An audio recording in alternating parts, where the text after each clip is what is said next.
Good evening all, and welcome back to Untold Fears.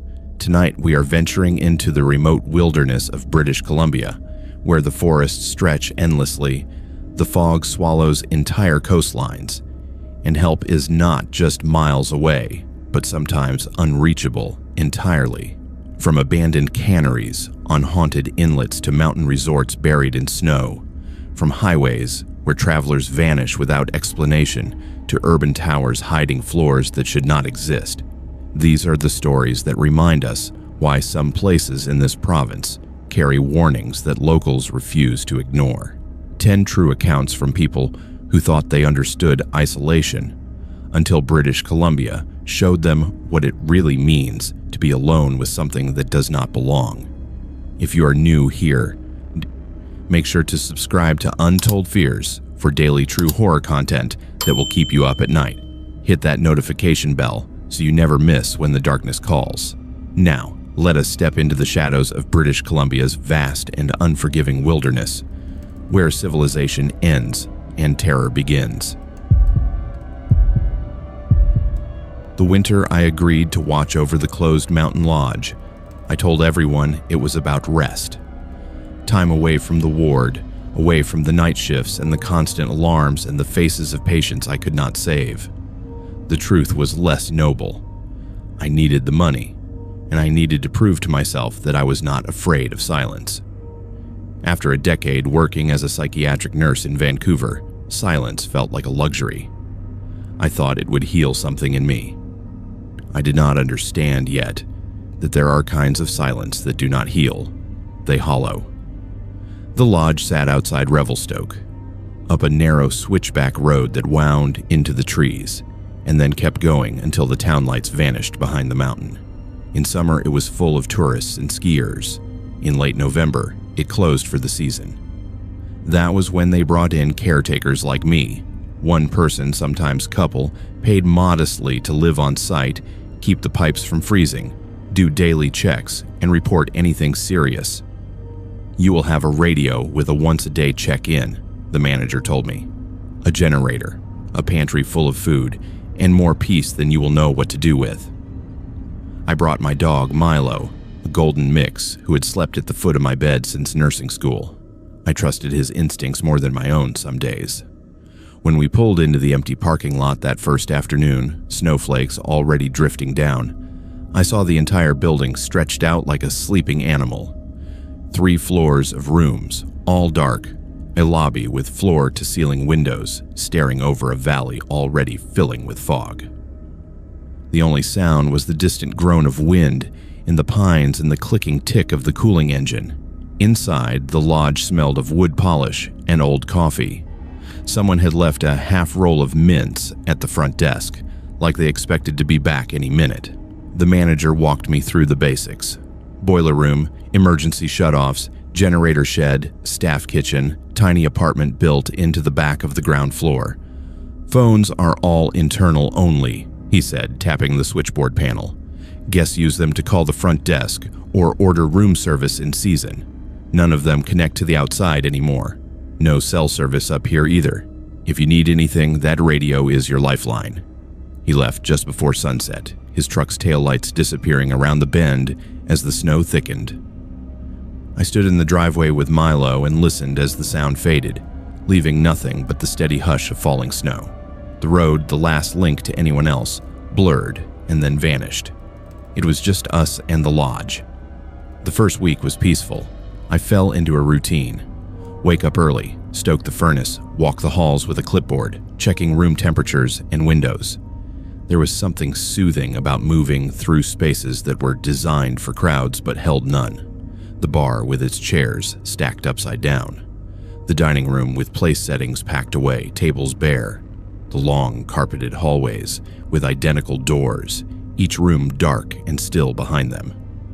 At night, I would read, cook simple meals, and sometimes wander into the empty lobby just to stand and look at the stars through those massive windows.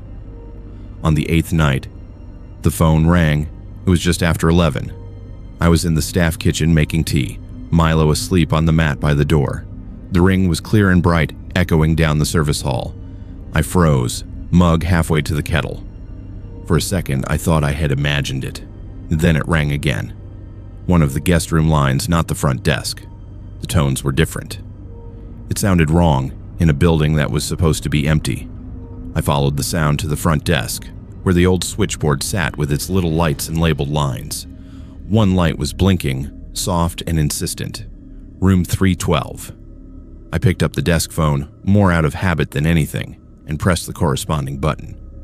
Front desk, I said, because that is what came out when a phone rang in a building like this. There was a pause, then a woman's voice, clear and a little breathless like she had hurried from the bathroom. "Hi, sorry. Could I get some extra towels sent up? My husband tracked snow onto the bed. We are in 312. I did not answer.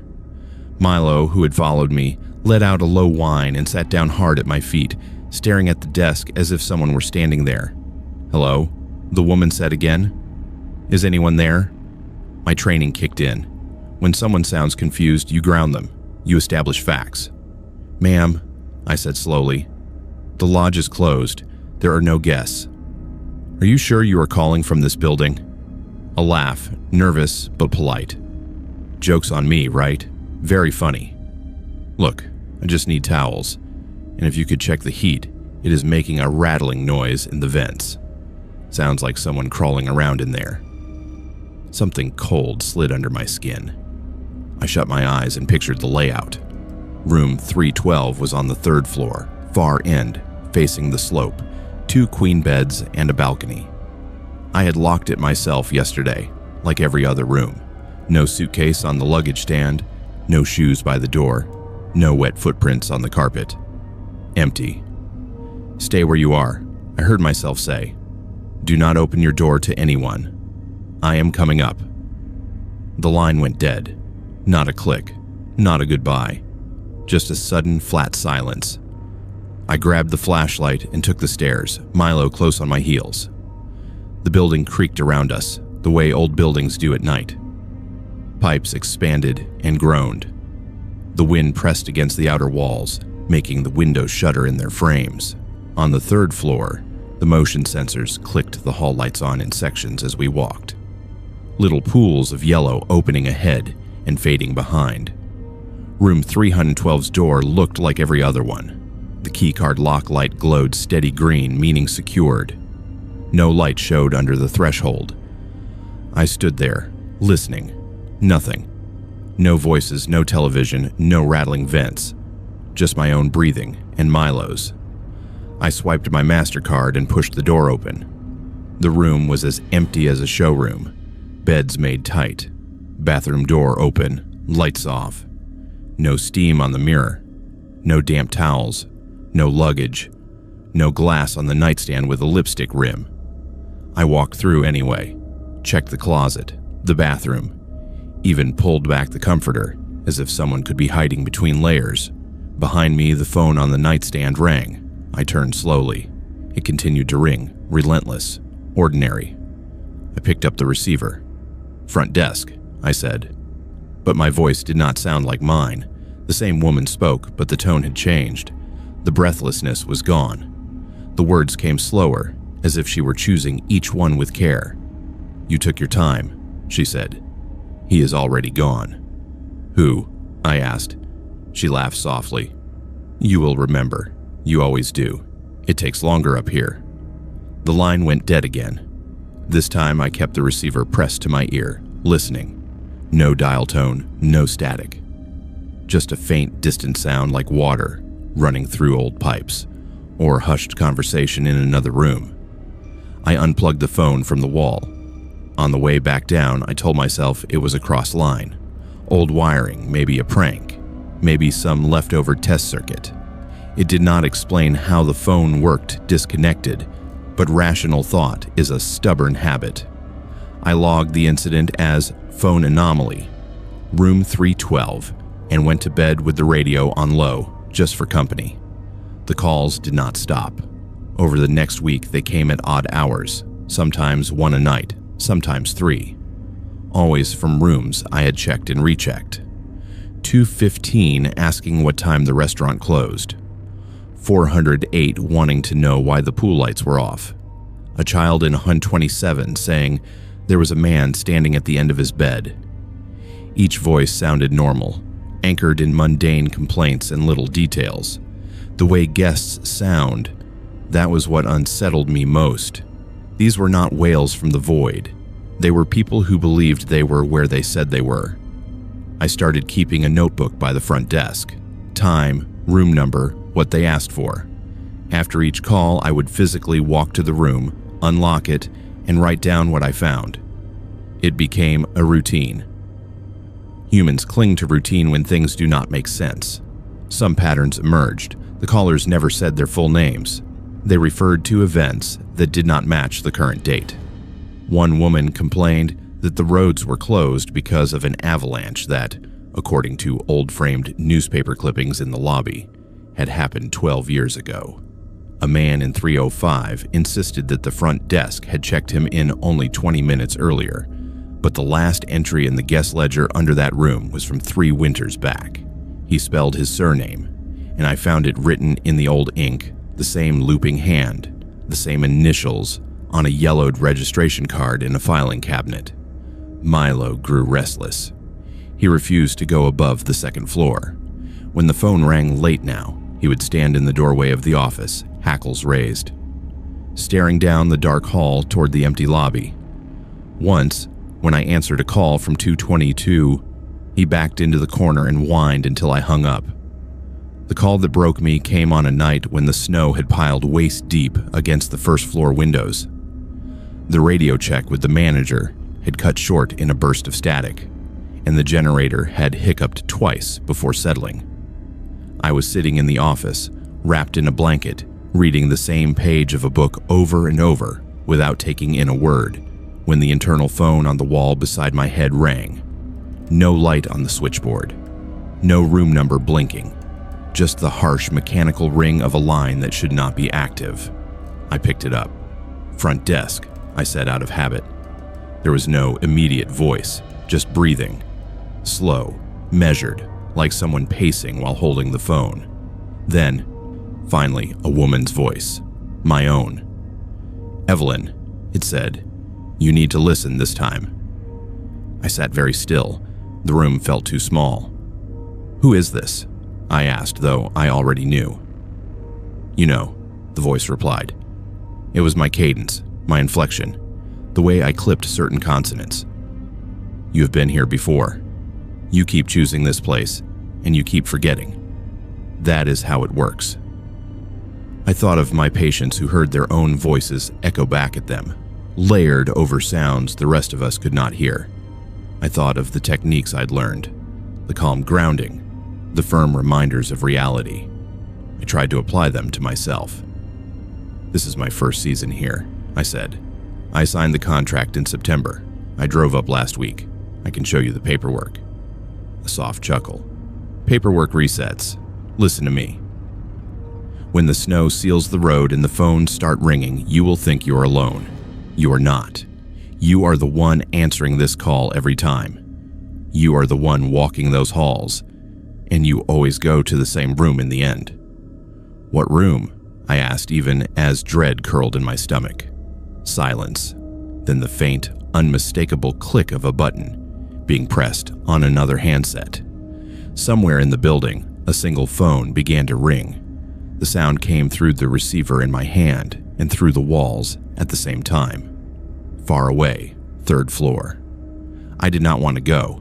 Every instinct screamed at me to stay in the office, lock the door, turn up the radio until the lodge was filled with human voices and bad music.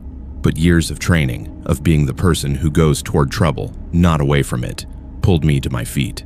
Milo stayed behind, chest low to the ground, ears flattened, eyes tracking me with a look that I still see in my sleep. I took the stairs. The building creaked and sighed. The ringing continued steady, patient. The motion lights blinked on ahead of me, off behind. The sound drew me to the end of the 3rd floor hall, room 319. The door stood slightly ajar, latch not fully engaged. The ringing was louder here, coming from inside. I pushed the door open with 2 fingers. The room was dim, lit only by the bleed of the hall light and the orange glow of the thermostat. The phone on the nightstand rang and rang. I stepped closer, heart banging against my ribs, and saw the notepad beside it. A single page, blank except for 4 words written in my own hand. The ink still fresh. Do not answer this. The phone stopped. Behind me. The door eased itself shut with a soft, final click. I turned slowly. The latch did not move. The handle did not turn. But the sound was unmistakable. It felt like the mountain itself had exhaled and closed a fist around the lodge. The thermostat clicked. The vents rattled. For a moment, there was nothing but the hum of forced air. Then, from within the vent above the bed, voices. Layered, distant, leaking through thin metal. They sounded like phone calls, played back over a bad speaker. Requests for towels, complaints about noise. A child asking why the man at the end of his bed had no eyes. And threaded through all of it, my own voice, over and over, answering, reassuring, promising things would be fine. I left the room without turning on the light. I did not run, but I moved faster than I wanted to admit. On the way back down, I tore the main phone line out of the switchboard, yanked cords from walls, unplugged every handset I could find. It did not matter. They rang anyway, faintly, somewhere behind the plaster buried in the bones of the building. I lasted 2 more nights. On the 3rd morning, I called in on the radio and told the manager there was a problem with the boiler. I made it sound technical, urgent. He agreed to send someone up with parts and told me to meet them at the road. I did not argue. I packed my bag, whistled for Milo, and walked down the snow-packed drive until I could see the valley again. I never told them about the phone calls. They would have smiled politely, chalked it up to the stress of the job, maybe put a note in some file about my suitability for remote postings. It does not matter. They will find someone else next season. They always do.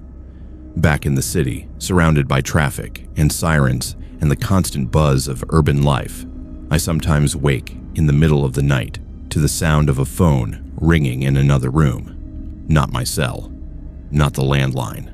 A sound that does not match any device I own. It usually stops before I can track it down.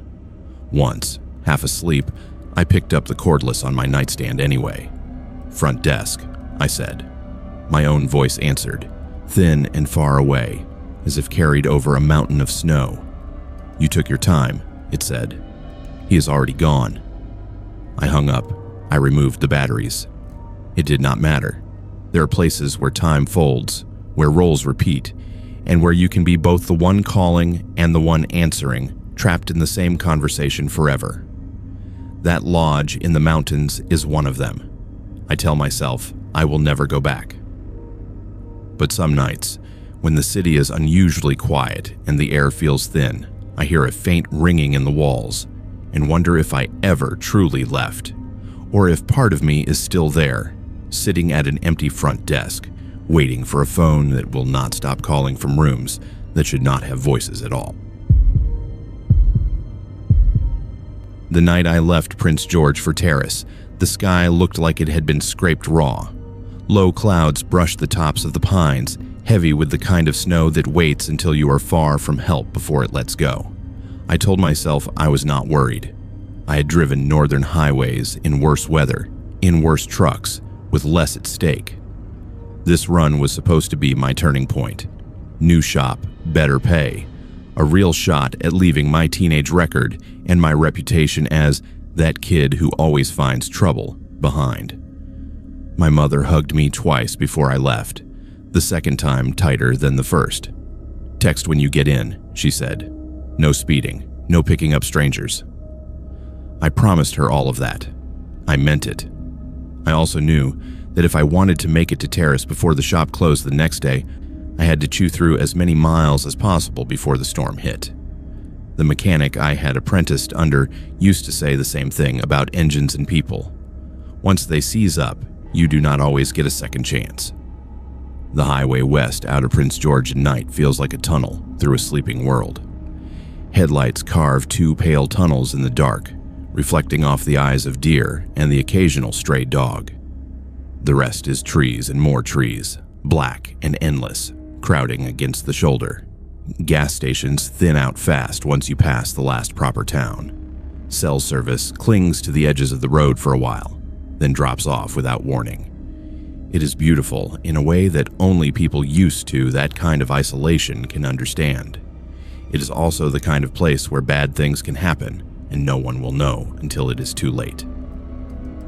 I was 3 hours into the drive when I saw the SUV.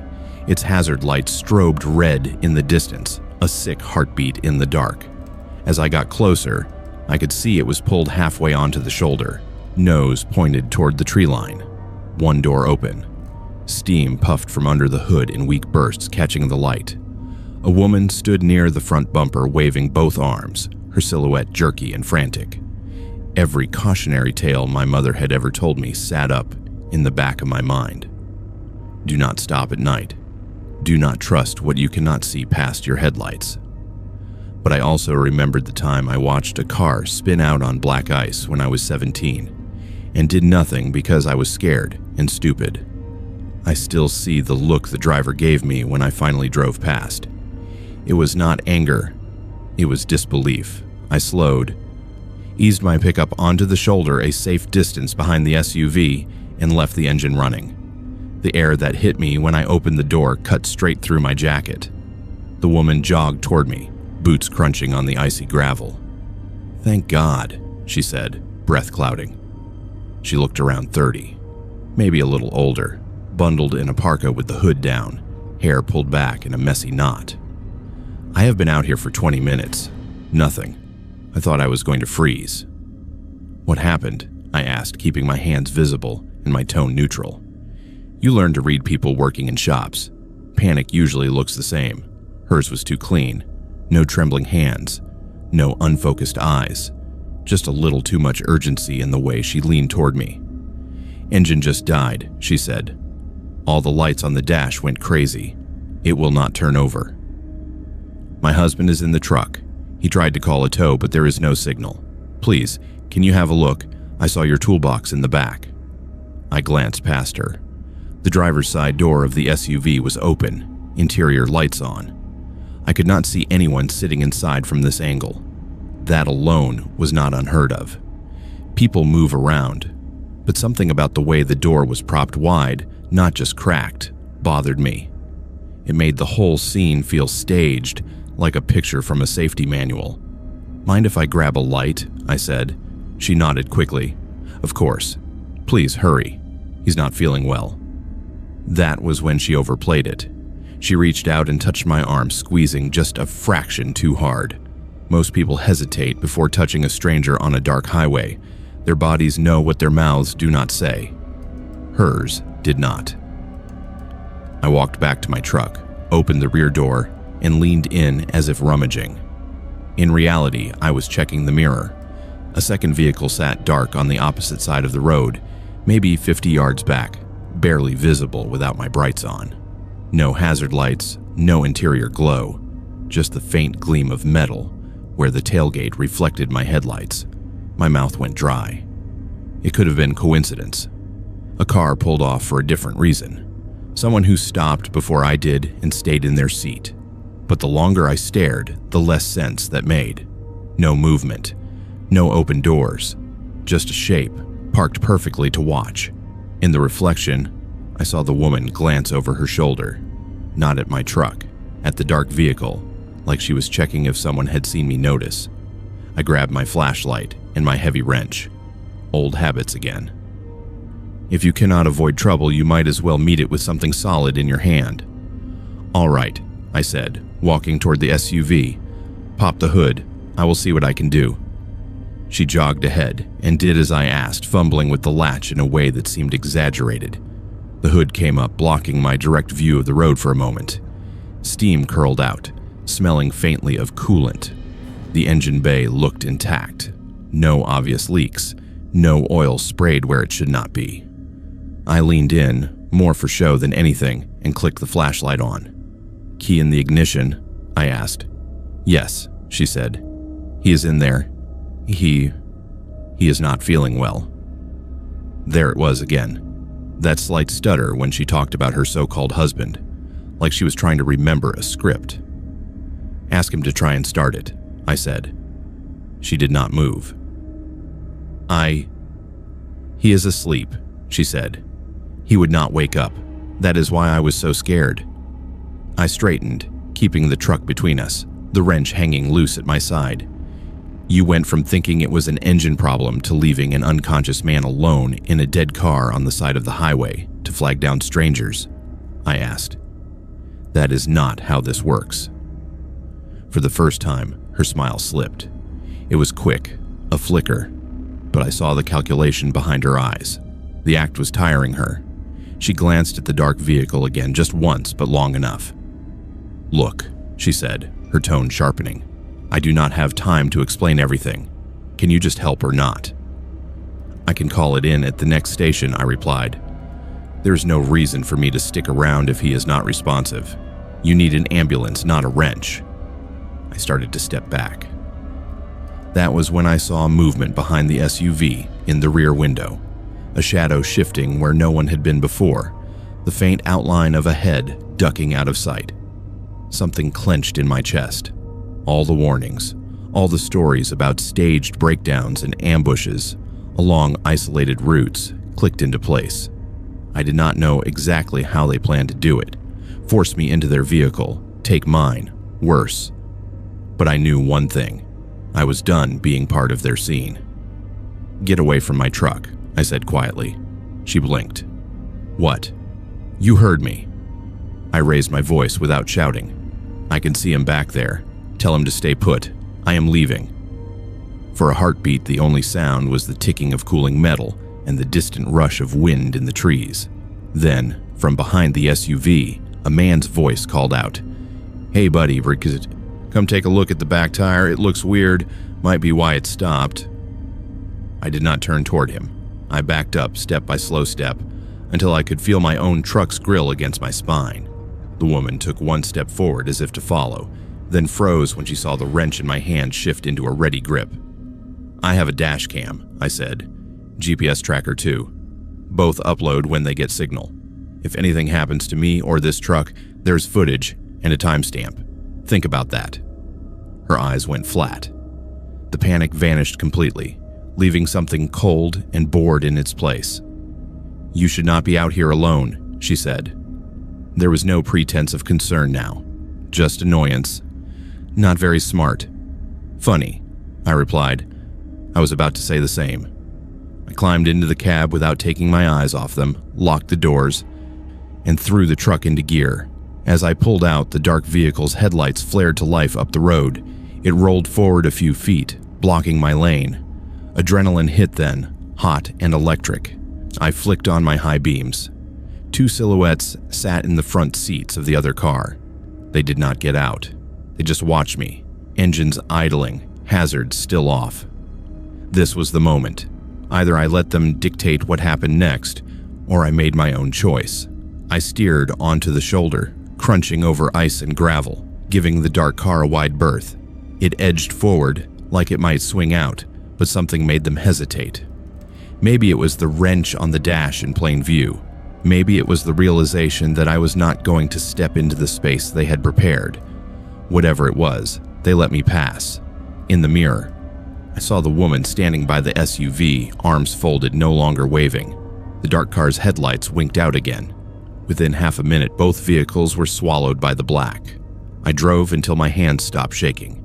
I did not stop at the next rest area. Or the next. When my phone finally picked up a bar of service near a small settlement, I pulled over and called in what I had seen. The dispatcher listened, asked for details, and told me to expect a call from someone higher up. That call came 2 days later, after I had already started at the new shop.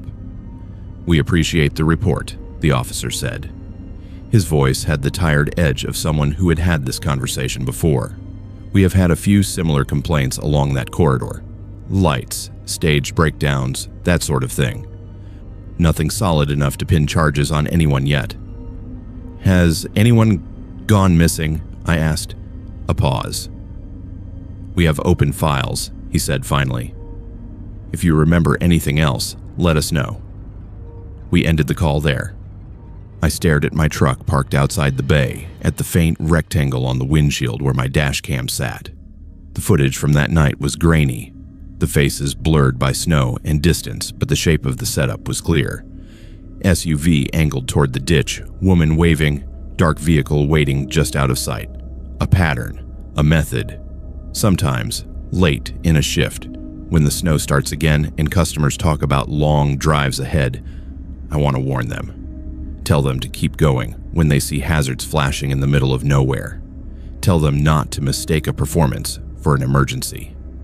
But it is never that simple. Sometimes people really do need help. Sometimes a broken car is just a broken car. I do not drive that route at night anymore. It means longer days, slower trips, less efficiency. My boss grumbles, and I let him. The extra hours are worth it. Because when I picture that woman's face, the moment the concern drained out and something empty looked back at me, I know this much.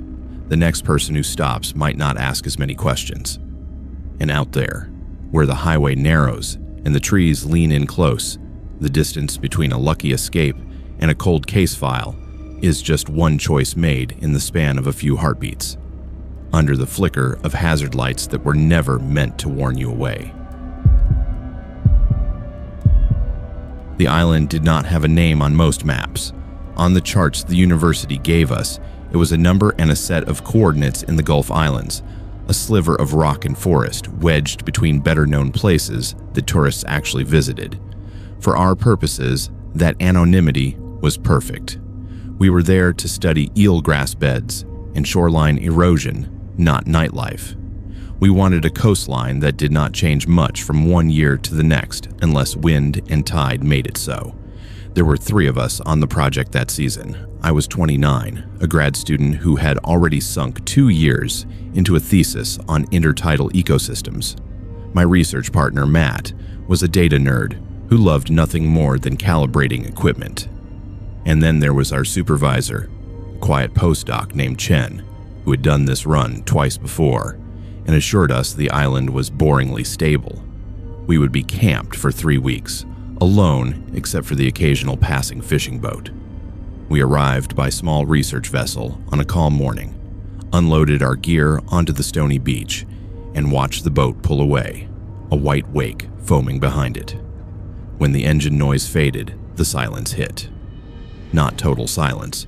There were gulls, the slap of small waves on rock, the rustle of wind through shore pines, but the absence of human noise. No traffic hum, no distant highway, no float planes buzzing overhead.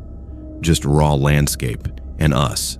Camp went up in a shallow dip above the high tide line. 2 tents for sleeping, a larger tarp shelter for cooking and equipment, a folding table covered in laptops, GPS units, batteries, data loggers. We were not roughing it in the old survivalist sense.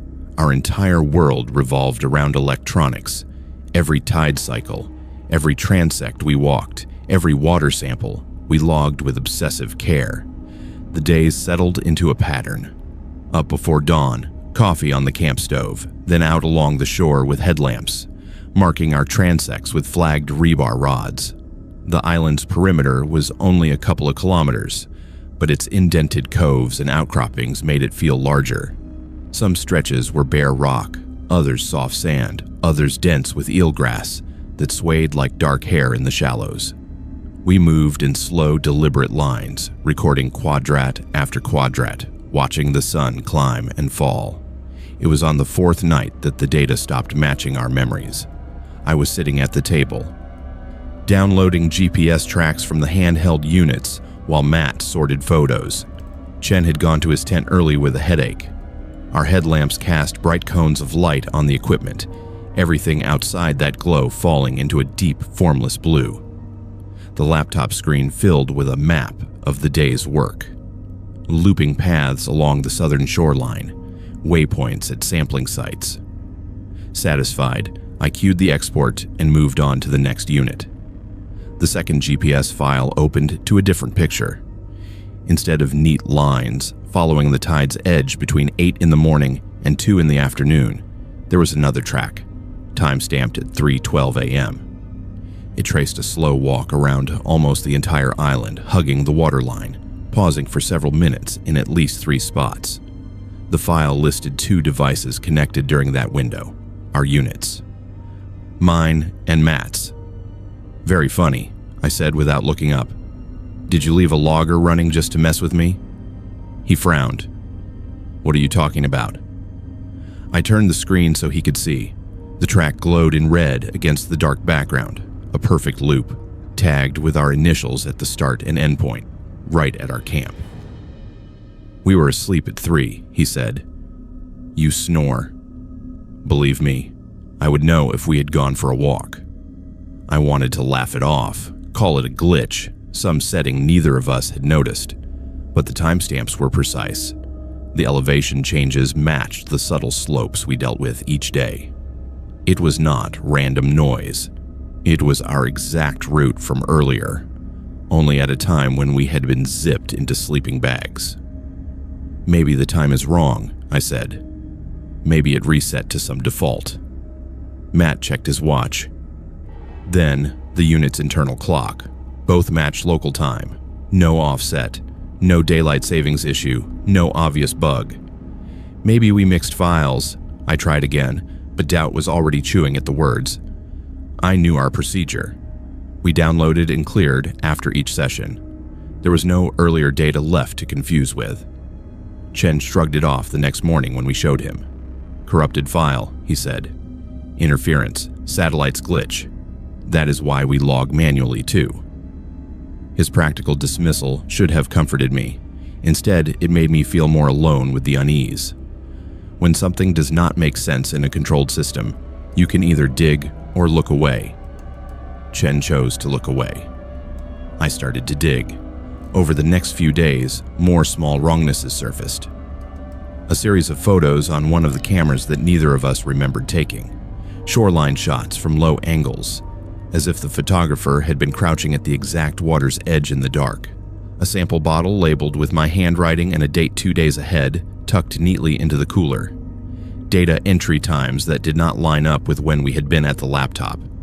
Sleep deprivation, Chen said when I brought it up again. The days blur. It is easy to misremember. He was not wrong. Fieldwork grinds you down. But there is a difference between forgetting you logged Site B before Site C and discovering your name on something you know you never touched. The first time I woke somewhere other than my tent, the sky was a pre-dawn gray, and my knees were wet. I came to standing on the shore, just above the tide line, boots half sunk in cold sand. The wind cut through my fleece. Behind me, the dark bulk of the island loomed. Ahead, the water stretched empty. For a few seconds, I thought I had gone for a bathroom run and spaced out. Then I realized I was holding the GPS unit in one hand and a sample bottle in the other. My watch read 3:19 a.m. Back at camp, both tents were zipped. Chen snored faintly. Matt's headlamp hung from his ridgeline, casting a dim circle on his sleeping bag. My own bag was empty, still warm. Milo, from my last story, would have barked his head off at someone leaving like that. We had no Milo, just 3 humans, and a series of questions none of us wanted to ask out loud. I told myself I had woken, decided to get a head start, and forgotten the choice in that hazy way you forget dreams. But when I checked the laptop later, a new track appeared on the island map, 3:02 to 3:21 a.m., my initials at the start and end. A neat little line from camp to the exact spot where I had woken. I did not tell the others about that one. 2 nights later, it happened to Matt. I woke to Chen's voice calling my name, low and urgent. The air in the tent was ice. I unzipped the door and stuck my head out to find him standing by the dying fire, bareheaded, his hair ruffled in a way I had never seen. Matt is not in his tent, he said. His boots are gone. We found him at the far western point of the island, sitting on a rock with his feet dangling over black water. The sea was calm, but the drop was sheer, 30 feet at least. If he had leaned a little too far, no one would have heard the splash over the wind. Hey, I said carefully, approaching from the side. Field trip's not until morning. He turned his head slowly. His eyes were open, But the expression was wrong, too flat, like someone just below consciousness. It took a long moment before the focus clicked back in. "What time is it?" he asked. "3, I said. "You do not remember coming out here, do you?" He looked down at his hands. The GPS unit sat in his right, screen dark. In his left, a sample scoop, the same combination I had carried. "I had a dream I was checking the lines," he muttered. "I could hear waves, but I thought it was wind." We herded him back to camp, made him drink hot tea until his hands stopped shaking. Chen's face was tight in a way I had not seen before. Whatever rational explanations he had been holding on to were slipping. That morning, the GPS map showed 2 overlapping tracks at 3:11 a.m., one mine, one Matt's. Both circled the same section of shoreline. Both started and ended at camp. Neither of us had any memory beyond the snapshots our brains had grabbed on waking. "We are logging in our sleep," I said, "or something is logging us." It was a ridiculous sentence, but in that moment, it felt exact. The last night, the island pushed back harder. We had already decided to cut the trip short. 3 weeks had seemed reasonable on paper. In reality, the days had melted together into a blur of work, punctuated by increasingly disturbing gaps. Chen radioed the boat to come a day early. Weather was moving in anyway, the captain said. Better to get off while the channel was still passable. That evening, as we packed samples and backed up hard drives, the air grew heavy. The gulls that usually screamed and circled over the rocks were absent. The wind dropped. The tide came in unnaturally fast, climbing the stones and licking at the edge of camp with long, greedy swells. At 11 p.m., all 3 of our headlamps died within seconds of each other. We had charged them that afternoon. The batteries were fresh. One moment, the world was lit in 3 clean cones. The next, there was only the dim glow of the laptop and the faint phosphorescence of breaking waves. "Battery failure," Chen said automatically, but there was no conviction in it. The laptop screen flickered. Folders opened and closed. Files selected themselves. On the GPS map, new tracks began to draw in real time, bright lines crawling along the island's perimeter. They were not ours. We were sitting still. Yet the devices, still in their cradles, insisted we were moving. 3 paths, 3 sets of initials, walking in 3 different directions. I felt something then. Not a presence in the horror movie sense. More like a reversal.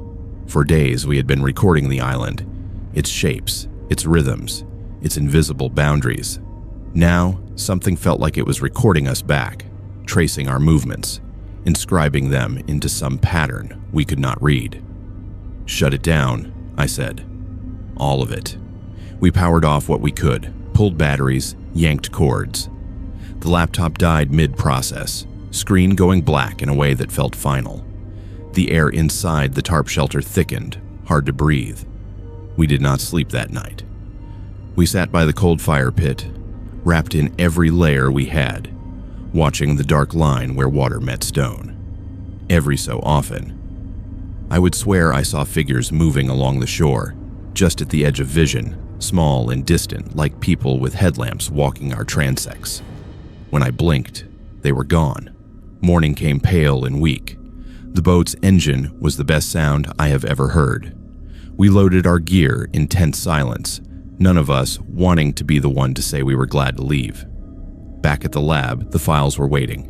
Despite the shutdown, despite the battery pulls, the GPS units held complete logs for the entire trip, including that final night. The 3 a.m. tracks were there, mine, Matt's, Chen's. Each night, at various times, long loops of movement around the island, sometimes 2 at once, all 3, intersecting at points where none of us remembered ever standing. Worse were the photos. On one memory card, buried between shots of eelgrass and quadrats, we found a sequence of images taken from the tree line, looking toward our camp. In each, the 3 of us moved about our tasks, heads bent, unaware.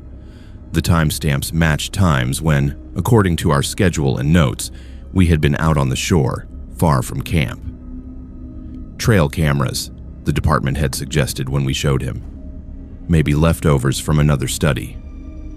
There had been no other study. We had checked. No one had used that island in years. I finished my thesis.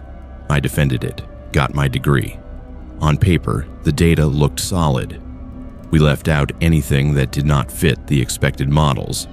Anomalous tracks and duplicate timestamps do not go over well in committee meetings, but I did not go back into the field. Sometimes, when I cannot sleep, I pull up the archived island files and watch the tracks animate across the screen.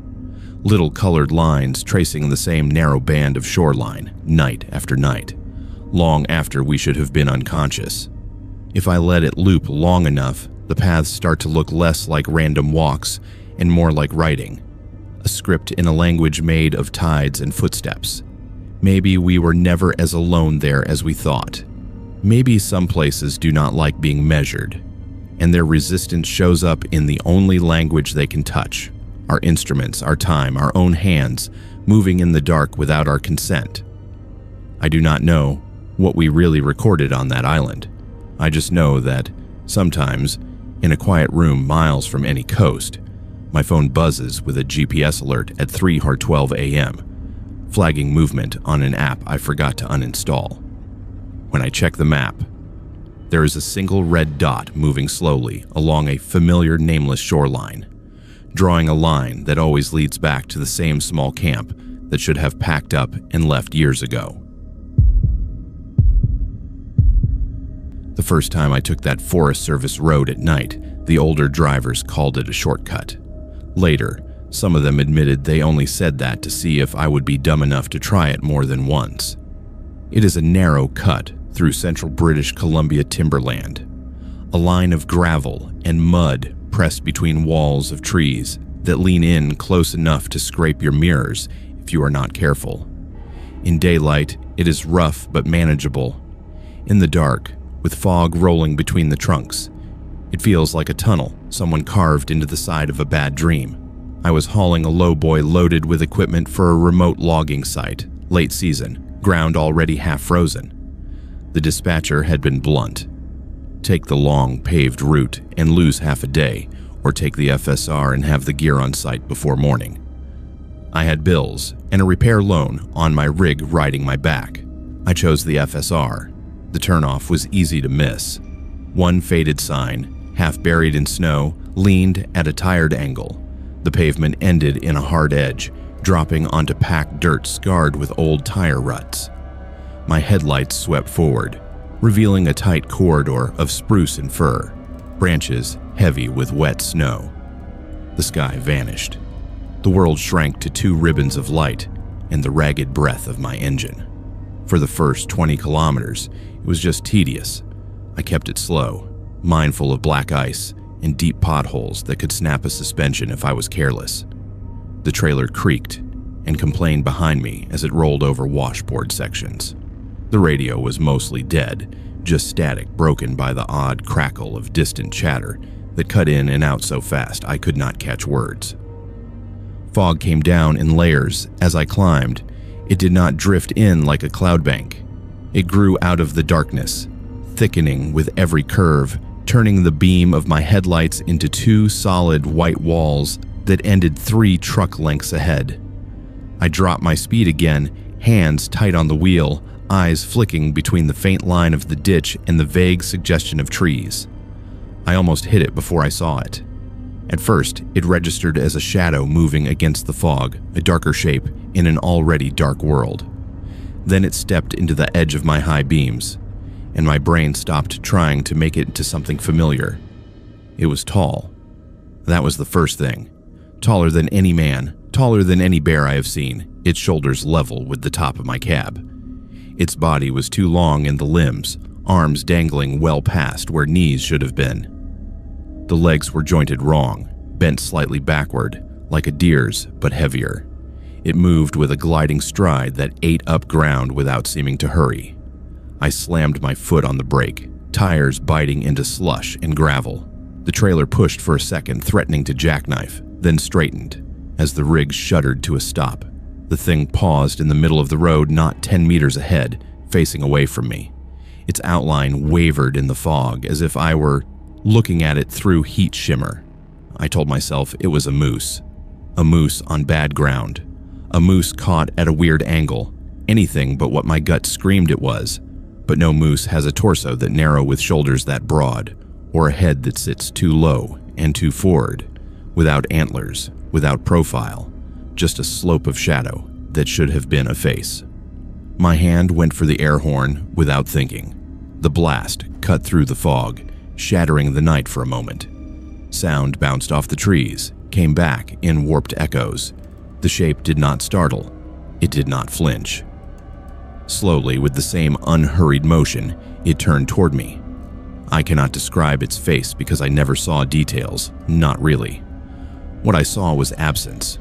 Where eyes should have reflected my headlights, there was only more fog, dense and unmoving. Where a mouth should have broken that surface, there was nothing.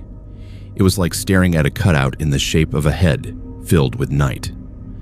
The air in the cab went thin. Every hair on my arm stood up. I could hear my own pulse, loud and hard in my ears. Instinct screamed at me to reverse, to turn, to do anything but sit there, with my rig idling, lights pointing directly at the thing. Instead, I did the only thing a rational part of my mind could manage. I flicked my headlights off. Darkness swallowed the road. For half a second, the only illumination came from the faint glow of the dash. Then my eyes adjusted just enough to pick out the pale suggestion of fog and the outline of the tree line. Where the thing had stood, there was nothing. No towering shape. No break in the pattern of trunks. The silence was complete. Even the engine seemed to hush down. A low rumble felt more than heard. I sat there, hands gripping the wheel so hard my knuckles ached, counting my breaths. After a long moment, I eased my foot off the brake and let the truck creep forward. No headlights, just the weak auxiliary lamps and muscle memory. My heart pounded against my ribs like it wanted out. The cab felt too small, the windows too thin. I flipped the lights back on when I was sure I had rolled past where it had been. For a few blissful seconds, there was nothing ahead but road and fog. Then something hit the trailer. The impact sounded like a tree falling against the side of the load, a heavy, wet thump followed by the screech of metal. The whole rig rocked, the cab swaying as if a giant hand had shoved it from the side. I fought the wheel, keeping it straight, eyes darting between the mirrors. In the passenger side mirror, I saw a long, dark shape pacing the truck just inside the tree line. It moved parallel to me, close enough that sometimes my lights caught glimpses of something pale where hands might have been, dragging along the bark. Branches snapped in its wake. Snow cascaded from shaken limbs. It never fell behind. It never pulled fully into view. I grabbed the radio mic, thumbed the button. Static answered, constant and thick, swallowing my voice. Something else rode under that static. Not words. Breathing. Long, slow inhalations, followed by shallow exhalations as if someone were listening in and mimicking the rhythm of my panic. Get away from the trees, I muttered to myself. Just get through. The road curved, tightening around a stand of older timber. The thing kept pace. Once, it lunged closer, and for a brief, horrible instant, I saw the impression of a hand slam against the trailer's metal. The fingers were too long, splayed wide, each ending in a blunt, claw-like point. They left dark streaks where they dragged back, like wet mud or sap. I pushed the truck harder than I should have on that surface, tires slipping, then catching. The load groaned. Every training lecture about speed and control on back roads flashed through my head, but fear drowned them out. My brain had boiled down to one need: put distance between me and whatever matched my speed in the ditch. Then, as suddenly as it had begun, the presence fell away. I noticed it first in the mirror. The tree line was still there, but the underbrush stopped thrashing. No more glimpses of elongated limbs, no more parallel movement. The radio static thinned to its usual hiss. My breathing stayed harsh, but it was my own again. I did not slow, not for another 10 kilometers, not until the fog began to thin and the faint orange hint of the logging camp's lights diffused through the trees ahead. When I finally pulled into the yard and killed the engine, my hands trembled as they left the wheel. The night shift coordinator met me with a clipboard, ready to gripe about the timing until he saw my face. "You look like you saw a ghost," he joked weakly. "Something like that," I said. We walked the trailer together under the yard lights. On the passenger side, running almost the full length of the load, were gouges. Not deep enough to compromise the metal, but too long and too uniform to be explained by branches. 4, sometimes 5, parallel lines, spaced like claw marks dragged along in a single, continuous stroke. In a few spots, there were prints in the slush below, impressions too large to be human, too narrow to be bare, with a strange, elongated heel. "Probably caught a log someone left half-cut," the coordinator said, though he did not sound convinced. He had worked that road for years. He knew what damage looked like from careless equipment. This was something else. I hosed off the worst of the mud and parked my rig. In the bunkhouse, the older drivers offered beer and stories.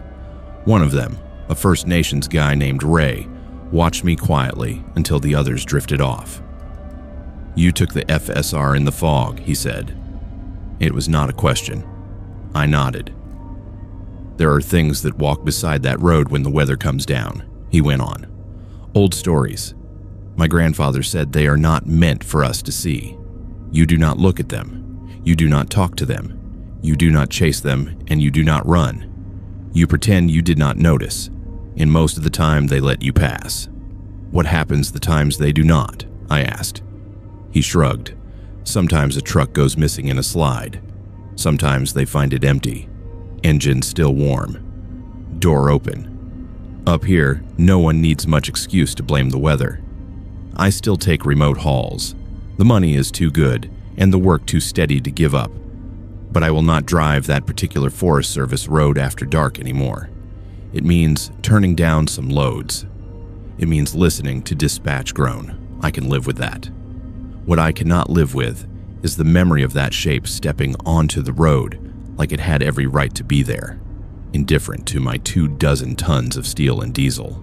The knowledge that something moved easily in the space where my lights could not quite reach, matching my speed with the lazy confidence of a predator that has never had to be afraid of anything on 2 legs. Sometimes, on other back roads, when fog starts to pool in the low spots and branches arch overhead, I feel the same prickle at the back of my neck.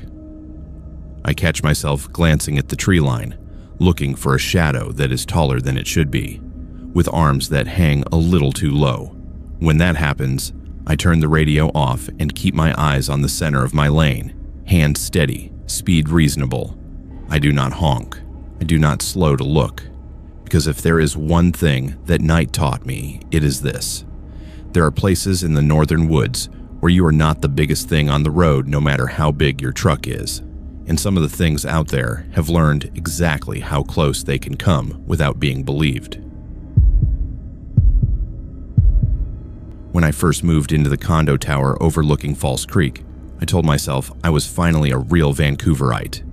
No more basement suites with mold in the corners. No more roommates who stole my food and borrowed my clothes without asking. Just a small, clean 1-bedroom on the 15th floor, glass and concrete, and a view of the water if I leaned just right over the balcony. It was overpriced, and the walls were thinner than the listing claimed, but it was mine. The building was new enough that it still smelled faintly of fresh paint and concrete dust. The lobby had a fireplace no one used, and abstract art that tried too hard. The elevator was fast, the gym was small but functional, and the concierge smiled with the careful distant politeness of someone who had seen every kind of drama and did not plan to get involved in any of it. In other words, it was a typical downtown tower. On my second week there, I started hearing about the floor that did not exist. It came up casually in the laundry room. A woman from the 16th floor was complaining about the elevator skipping her level sometimes. "It goes from 15 to 17, she said, folding towels. "Sometimes the display shows a number that is not there. My boyfriend says it is a glitch." I say it is creepy. I laughed, made a joke about horror movies, and went back to my unit. Later that night, running my hand over the panel of buttons in the elevator, I noticed the usual gaps. No 13 for superstitious buyers. No 4 to cater to certain cultural preferences. 15, 16, 17, 18. No missing physical floors. Just the usual numbering tricks. The first time the elevator took me somewhere, it should not have. I was coming home late from the office, half asleep on my feet. I pressed 15, leaned back, and let my eyes drift shut. The car hummed up, that slight change in pressure popping my ears on the way. When the doors slid open, the hallway was dark. Not dim. Not with motion sensors waiting to trigger. Dark. No overhead sconces. No exit signs glowing red. Just a long corridor lit only by the weak spill of light from the elevator itself. The carpet under that light looked unfinished. Raw concrete instead of the patterned runner I was used to stepping onto. The walls were bare drywall, seams visible, no artwork, no unit numbers. I jabbed at the door close button harder than I needed to. The doors slid shut with their usual smoothness. The display above the panel flickered. For a second, instead of 15, it showed a number that did not make sense. 16.5. Then it reset to 1 and began to climb. I told myself I was more tired than I realized, that I had hit the wrong button and ended up at some mechanical level. The next time I rode the elevator with my neighbor from 1503, I asked if there was a service floor between 16 and 17. He frowned. Just the amenity deck on 5, he said. Nothing up top. Why? Just curious, I replied, and left it at that. Weeks went by. Work piled up. Deadlines came and went. The building settled into my routine. Morning gym, elevator to ground, walk to the office. Evening elevator back up, microwave dinners, emails on the couch. The weird trip faded in my mind, filed away under odd glitches and half-dreams. Then I started seeing the woman in the security footage. The first time was by accident. Someone kept stealing packages from the mailroom, and the property manager sent out an email asking residents to be vigilant. He included a few stills from the lobby camera, a grainy figure in a hoodie, blurred, as they grabbed a box and walked out. It annoyed me more than it scared me. I worked hard for my stuff. A week later, a notice went up in the elevator about another theft. I passed the manager in the lobby and asked if they had better images this time. "We are reviewing," he said, gesturing toward the small office behind the desk. "You're welcome to see if you recognize anyone, but we cannot share copies." I followed him in. The office smelled like printer toner and old coffee. A bank of monitors showed feeds from the lobby, parkade, hallways. On one screen, he played back footage of the mailroom from 2 nights before. Timestamps flickered in the corner, white numbers on black. We watched a man in a baseball cap walk in, check his mailbox, leave. An older woman wrestle a parcel out of one of the lockers. A couple argue quietly over a flyer. Normal life caught in unflattering fluorescent light. Then, for just a moment, the angle of the camera shifted, flickering as if it had lost its signal. The image warped, straight lines bending, colors washing out. In that distortion, at the far end of the hall, a figure stood that had not been there a second before. A woman in a plain dress, shoulder-length hair, head tilted slightly down. She was facing away from the camera, hands at her sides. "Wait," I said. "Go back." The manager rewound. We watched the sequence again. The flicker, the shift, the woman. This time, as the image stabilized, she turned her head slightly, just enough that I saw the line of her jaw. She looked like me. Not exactly. This woman was thinner, cheeks hollow, hair a little longer, posture more slumped. But the shape, the height, the way she held her shoulders, it was close enough that my stomach clenched. "Do you recognize her?" the manager asked. "No," I lied. That night, I propped my laptop on the kitchen counter and logged into the building's online portal. Residents could view the feed from the camera outside the front doors for security reasons. I told myself I was being cautious, making sure no one was lurking. Instead, I fast-forwarded through hours of footage, eyes burning. Around 2 in the morning, I saw her again. The lobby was empty. The front doors were closed, night outside pressed against the glass. The camera view shimmered, a faint distortion like heat above a radiator. Then she stepped into frame from the far right, from the wall, not from any doorway. Same dress, same slumped shoulders. She walked toward the elevator, head still slightly bowed, and pressed the button. The doors opened. She stepped in without looking up. I paused the video, zoomed in as far as the grainy feed would allow. Her features stayed indistinct, but there was something horribly familiar in the way she stood inside the elevator car, turned slightly toward the back, hands folded in front of her as if waiting for a verdict. The display above the doors flickered through the floors. 1, 2, 3. Then a symbol I had never seen before, a blocky, incomplete figure, not a number. Maybe this is what stress does, I told myself. It makes you see patterns where there are none. The elevator rides got worse. Sometimes when I got in alone and pressed 15, the car would start up, then slow between floors. The overhead lights would dim for a heartbeat, replaced by a faint red glow that seemed to seep from the seams around the doors. The display would show that wrong symbol again, a half number, a level that did not exist. Twice, the doors opened on that dark, unfinished corridor again. The second time, there was light at the very far end, a small rectangular glow like a door cracked to a lit room. In that distant frame, a figure stood, just a darker smear against the darkness, facing the elevator. I did not step out. I hit the close button until the car obeyed and carried me up to where the carpet was patterned and the sconces were warm and yellow. I started taking the stairs more. Other residents mentioned odd things in passing. A woman on 17 said she had heard someone walking above her in the middle of the night, dragging footsteps, even though there were no units above hers, only the roof deck. A man on 14 complained about his ceiling light turning on at exactly 3:11 a.m. every night, no matter how he set the switches. No one wanted to be the first to say the word haunted. We called it bad wiring, cheap construction, software issues.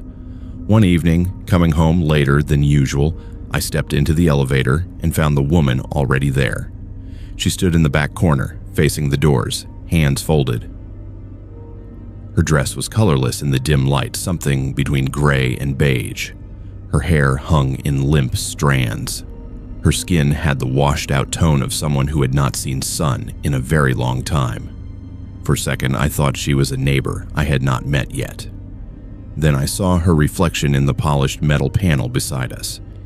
In the reflection, she was facing me, head tilted, eyes level with mine, expression empty. I did not turn my head.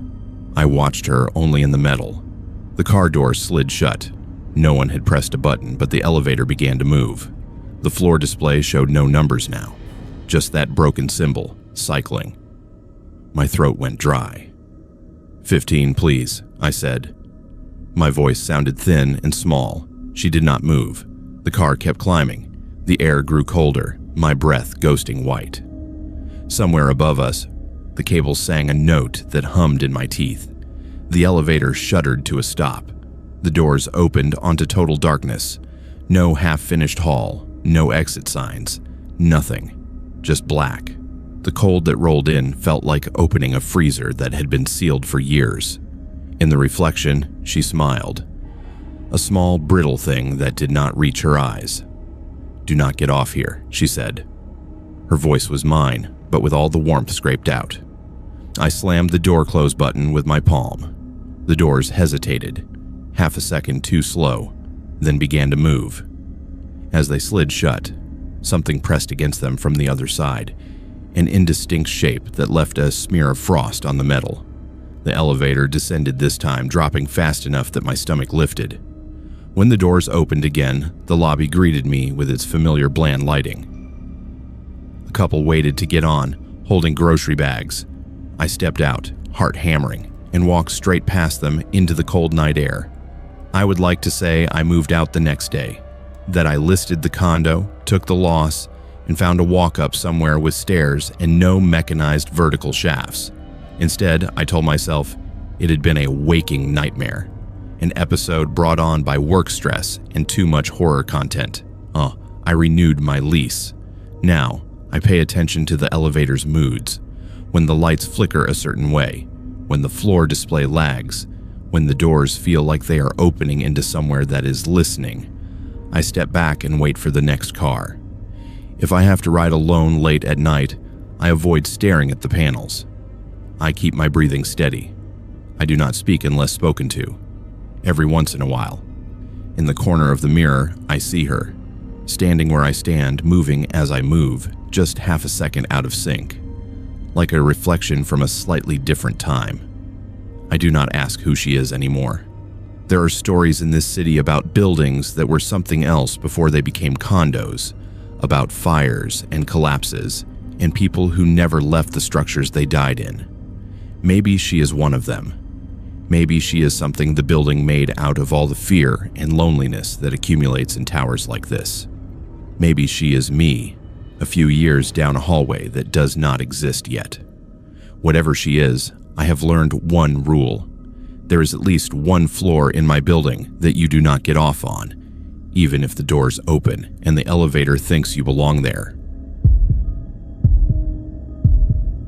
The lake did not have a real name, just something local hikers called it on forums, a string of letters that sounded more like a password than a place. It sat deep in the Kootenays, at the end of a rough trail that the park's map marked only as unmaintained. That was the appeal. We wanted somewhere that felt untouched for what we kept calling our last trip. Like at 21, we were about to be too old for sleeping in tents and eating burnt hot dogs. There were 4 of us, me, my best friend Ryan, and 2 others we had collected over years of group projects and late-night parties. Jazz, who was obsessed with filming everything, and Mark, who had a knack for getting us into trouble and usually back out again. In September, with school starting again and 2 of us moving to different cities soon, we finally lined up a weekend when we were all free, threw gear into 2 cars, and drove until cell service dropped away. The trailhead was just a dirt widening off a logging road, marked by a weather-beaten post and a small sign warning about bears and limited rescue access. We signed the trail register, more out of ritual than concern, and started up. The air smelled of pine and damp earth. The climb was steeper than the internet had made it sound, but the promise of a cold lake at the top kept us moving. We reached the water by late afternoon. It was smaller than I expected, a dark oval cupped in a basin of rock and trees. The surface was glassy, reflecting the broken line of mountains behind it. No cabins, no docks, no fire rings, just a faint flattening of ground near the shore, where other tents had clearly stood at some point, and a ring of stones that could have been a fire pit or just rocks someone had cleared half-heartedly. Perfect, Ryan said, dropping his pack. Untouched wilderness, nobody to complain when Mark plays his terrible music.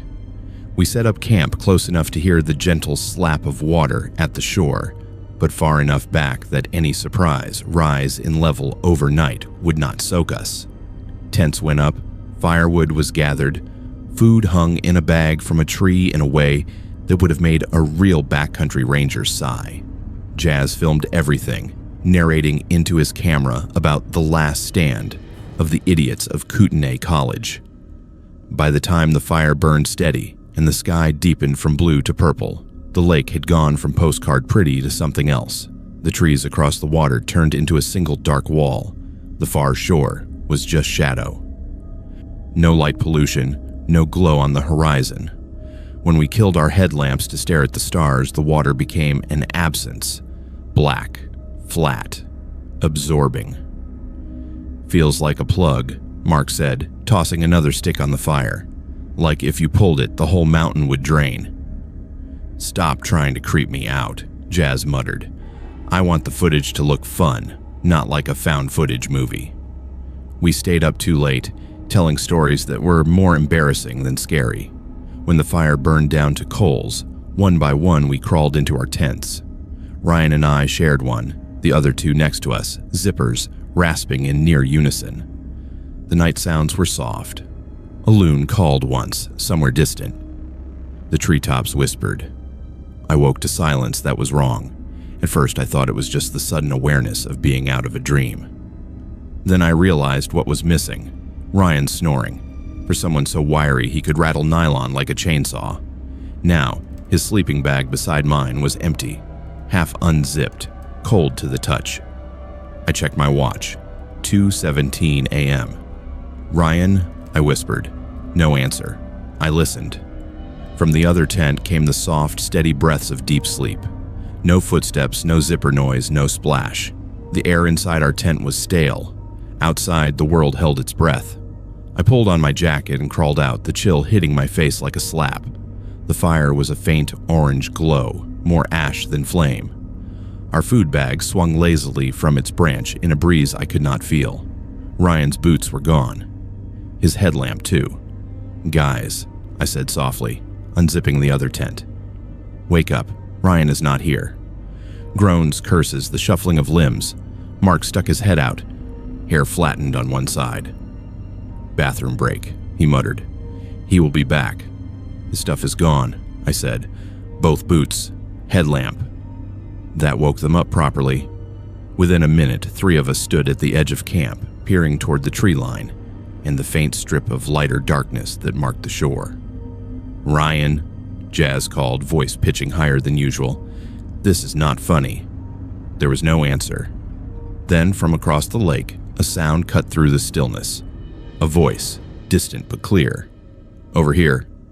It was Ryan. It had his exact tone, the half-amused lilt he used when we were being overly cautious. We all turned toward the sound. On the far shore, maybe 50 meters away, a small point of white light bobbed between the trees, like a headlamp moving slowly along the water's edge. How did he get over there? Mark whispered.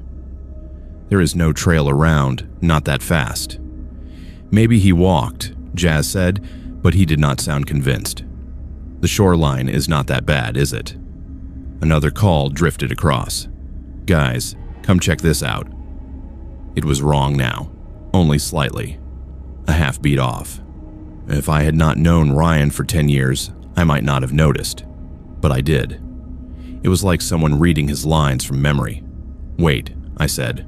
Ryan, yell something only we would know.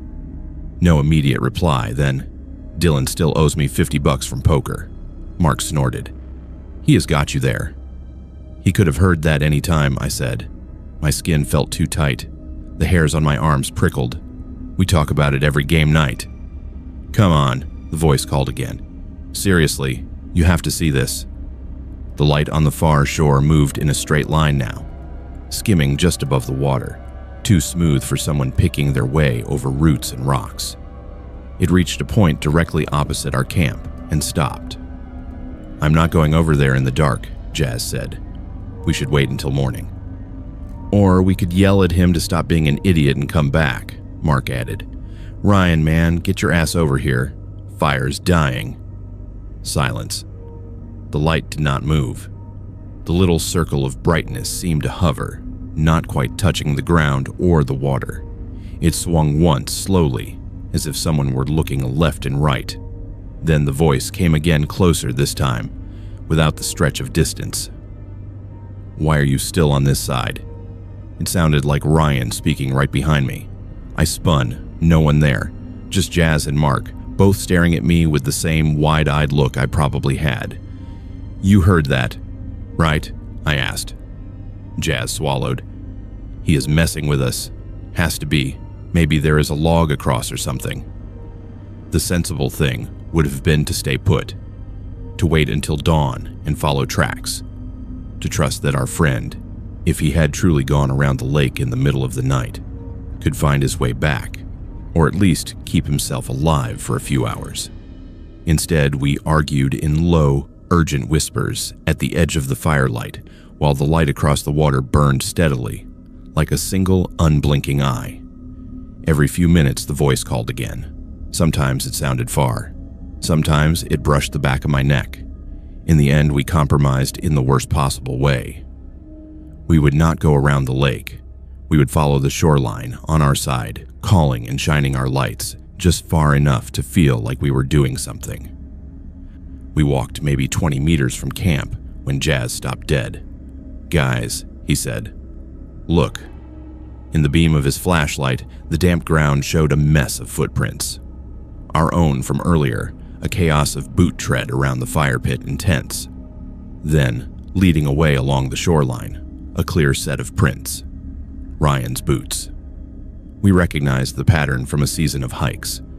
The tracks stayed close to the water's edge for a few meters, then multiplied. Instead of one set, there were two, running side by side, then three, then too many to count, overlapping, swirling in small circles, as if someone, or many someones, had paced and paced again.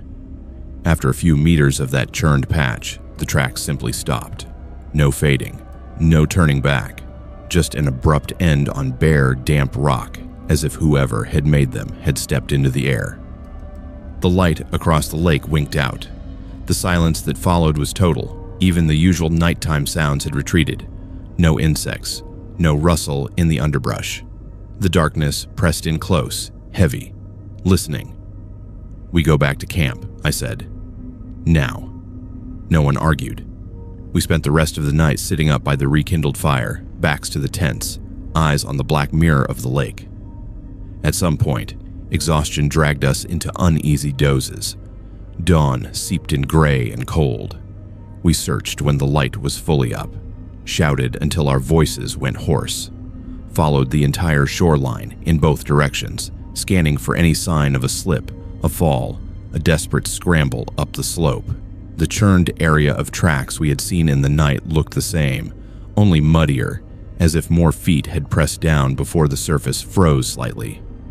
By noon, we did what I still hate myself for. We hiked out. At the trailhead, we called for help. There were questions, then search teams, then dogs. They combed the area for days. Helicopters thudded overhead. Divers went into the lake, surfacing with nothing but silt and cold. No body, no clothing, no equipment. It was as if Ryan had stepped out of his boots and into nothing. The official report used words like probable drowning and witness accounts varied. Our statements were taken separately, details compared. The printed summary stripped out the parts that did not fit. A voice that sounded too close, a light that floated, footprints that stopped without direction. Years later, I still hike, I still camp, though never at that lake.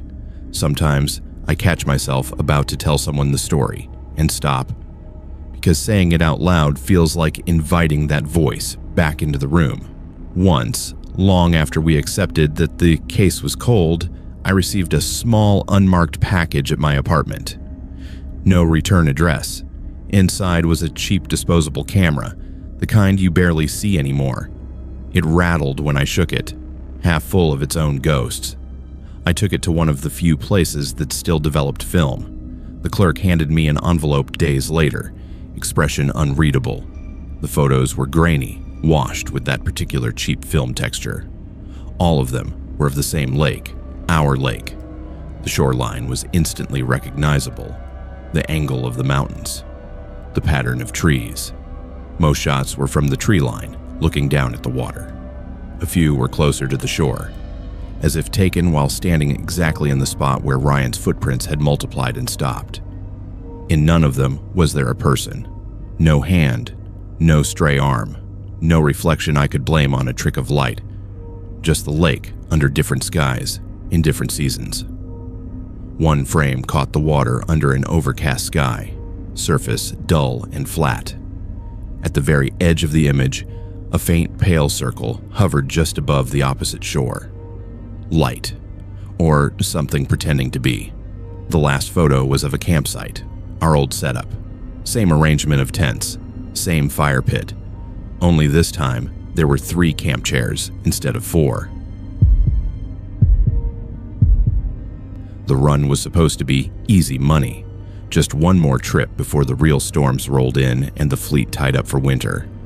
I was 38 then, a commercial fisherman out of Prince Rupert, with a small boat, a small crew, and a big enough line of credit to keep the bank off my back as long as the fish kept coming. This trip was meant to close the books on the season. One last haul in a quiet inlet that old-timers talked about in half sentences and quick subject changes.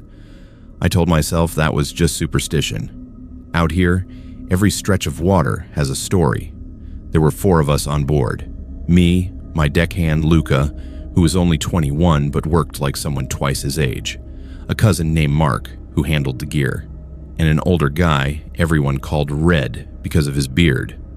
Red had worked every kind of boat you could imagine and always seemed to know one more shortcut, one more trick for squeezing extra money out of a trip. He was the one who pushed for that inlet. Last working cannery there shut down in the 80s, he said. Nobody bothers with it anymore. The fish stack up in the channel. We slip in, do a couple sets, and we are back in town before the weekend crowd even hits the bars. We left before dawn, heading north along the coast, then cutting toward a narrow entrance between 2 bare rock heads. The charts showed the inlet like a claw reaching inland, surrounded by steep mountains that caught the clouds and held them in place. The moment we passed the headlands, everything went quiet. The ocean swell dropped away and the fog thickened, wrapped around us like cotton, muting the engine and swallowing the sky. The cannery came into view as a jagged silhouette at the edge of the shoreline, its long dock rotted and sagging, windows punched out, the roof partly collapsed. "These places creep me out," Luca muttered as he coiled line by the rail. "Feels like everyone just walked out one day and forgot to lock the door." "Everyone walked out because the money left," Red said. "Nothing more to it. Ghost stories are just ways bored crew keep themselves entertained." I wanted to believe him.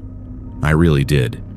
But there was something about that shoreline, about the rows of broken windows staring back at us like empty sockets, that made the hairs on my arms stand up under my rain gear. We set our first string of gear near the mouth, then another deeper in the inlet. Everything went smooth. The sounder lit up with marks that looked promising, and the first haul was decent. Nothing spectacular, but enough to justify being there. By late afternoon, we had a respectable load in the hold and planned one more set before dark. The fog never lifted, just shifted. Long curtains of it dragged across the water, opening and closing gaps where the tree line appeared and disappeared again. Around 5, the radio crackled to life with a burst of static that made all of us look up. That in itself was not anything strange. Out there you get interference, weather reports, chatter from other boats. What made us all go still was the way the static broke into a voice. "Mayday, mayday. This is the trawler Rose Marie, taking on water near the cannery. Any vessels in the inlet, respond." The name hit me like a punch. The Rose Marie had gone down years ago. I did not know the crew personally, but every port has its list of bad luck, and that boat was on it. Lost with all hands in a storm not far from the very inlet we were standing in. The call sign, the tone of the voice, even the slight echo from a cheap mic, it all sounded exactly like the archived Mayday that gets played in safety courses as a warning. Red frowned and reached for the radio. "Someone is screwing around," he said. "Probably some kids on a handheld who think they are funny." He thumbed the transmit button. "Rose Marie, this is the Olivia May. State your position and nature of emergency." For a second, there was only static. Then the voice came back, clearer this time, cutting through the fog like a knife. "Olivia May, this is the Rose Marie. We are within sight of the cannery dock. Hull breach. Pumps are not keeping up. Crew in the water. We see your lights. Please, for God's sake, come around the point." There was nothing in my chest but cold. Our lights were on, sure, but they barely reached past the bow in that fog. Nobody could see us from anywhere unless they were close enough that we would hear their engine, and the water around us was still and quiet, broken only by the slap of small waves against the hull. "Kill the engine for a second," I said. Mark gave me a confused look but did as he was told. The hum dropped away, leaving us with silence so deep our ears rang from the absence of sound. We stood there, on the deck, listening. No other motors, no shouting, no clanging of metal or splash of waves against a sinking hull. Just the faint creak of the cannery dock as the tide tugged at its rotten pilings. "Maybe they are around the bend," Luca whispered. "There is no bend," Red snapped. "We are already halfway in. If there was another boat here, we would hear it." The radio hissed again. This time, the voice was not calm. It was shrill, frantic, and it did not sound like a stranger anymore. "Oscar, please, we know you can hear us. Turn port and come around the dock. The boys cannot hold on much longer." My name, spoken in the exact cadence my mother used when she was angry. I felt my throat close. There was no reason whoever was on that frequency should know who I was. I had not given a name, just the boats. There was a part of my brain that looked for some explanation. Maybe another vessel we knew was nearby and playing a twisted joke. Maybe someone in town patched in from shore. But none of those explanations made sense of what came next. Voices. Not just one, but several, layered together in the static. Men calling out, begging, choking on water. A younger voice screaming for his dad, the sound of waves crashing against metal, a horrible groan of stressed steel. It was all wrong. Too close, too loud, like it was happening just below the deck under our boots. Luca backed away from the radio, his eyes wide. "Turn it off," he said. "Turn it off right now." Red shook his head. "We cannot just ignore a mayday." "It is not a mayday," I said quietly. "Not a real one." "How would you know?" he demanded. Because as the voices rose and fell, I recognized them. Not faces, not names, but tones. A man laughing the same way an old skipper I had lost years ago used to laugh, only now twisted into a desperate cry. A boy whose accent matched no one from this coast, yet I could tell you exactly where he was from, as if I had known him my whole life. It was like listening to strangers speaking with memories that belonged to me. "Who are you?" I asked, and even as I said it, I knew I had made a mistake. The reply came in a whisper that somehow cut through the static with perfect clarity. "You know us. You have always known us. Come around the dock, Oscar. You have to see us." The fog thickened, pressing closer. The shoreline seemed to move, the cannery dock sliding nearer, without the boat shifting at all. I checked the GPS. Our position had not changed. The depth sounder still read the same number. But when I looked up, I could see the faded lettering on the cannery wall, the rust streaks under each window. We should not have been that close. Mark swore under his breath. "We are not moving, right? Tell me we are not moving." I grabbed the wheel and kicked the engine back on, throwing it into reverse. The boat shuddered, but the view did not change. It felt like trying to back away from a nightmare in a dream, running in place while something comes straight at you. The radio screeched, a high, piercing feedback that made all of us clap hands over our ears. Under the noise, the voices were still there, repeating the same words in different mouths. "Come around the dock. Come around the dock. Come around the dock," Luca snapped then. He lunged forward and ripped the power cord out of the radio, sending a shower of tiny sparks across the console.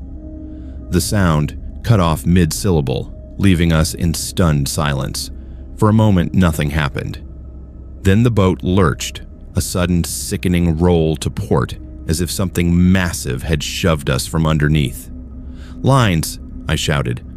We scrambled to grab anything loose on deck. The hold covers rattled, the mast creaked. Whatever had hit us was not a wave. It was solid, heavy. It slid along the hull, scraping metal in a slow, deliberate stroke before letting go. The depth sounder flickered and went dark. Red ran to the rail and peered over the side. "There is nothing there," he said, voice shaking. "Nothing."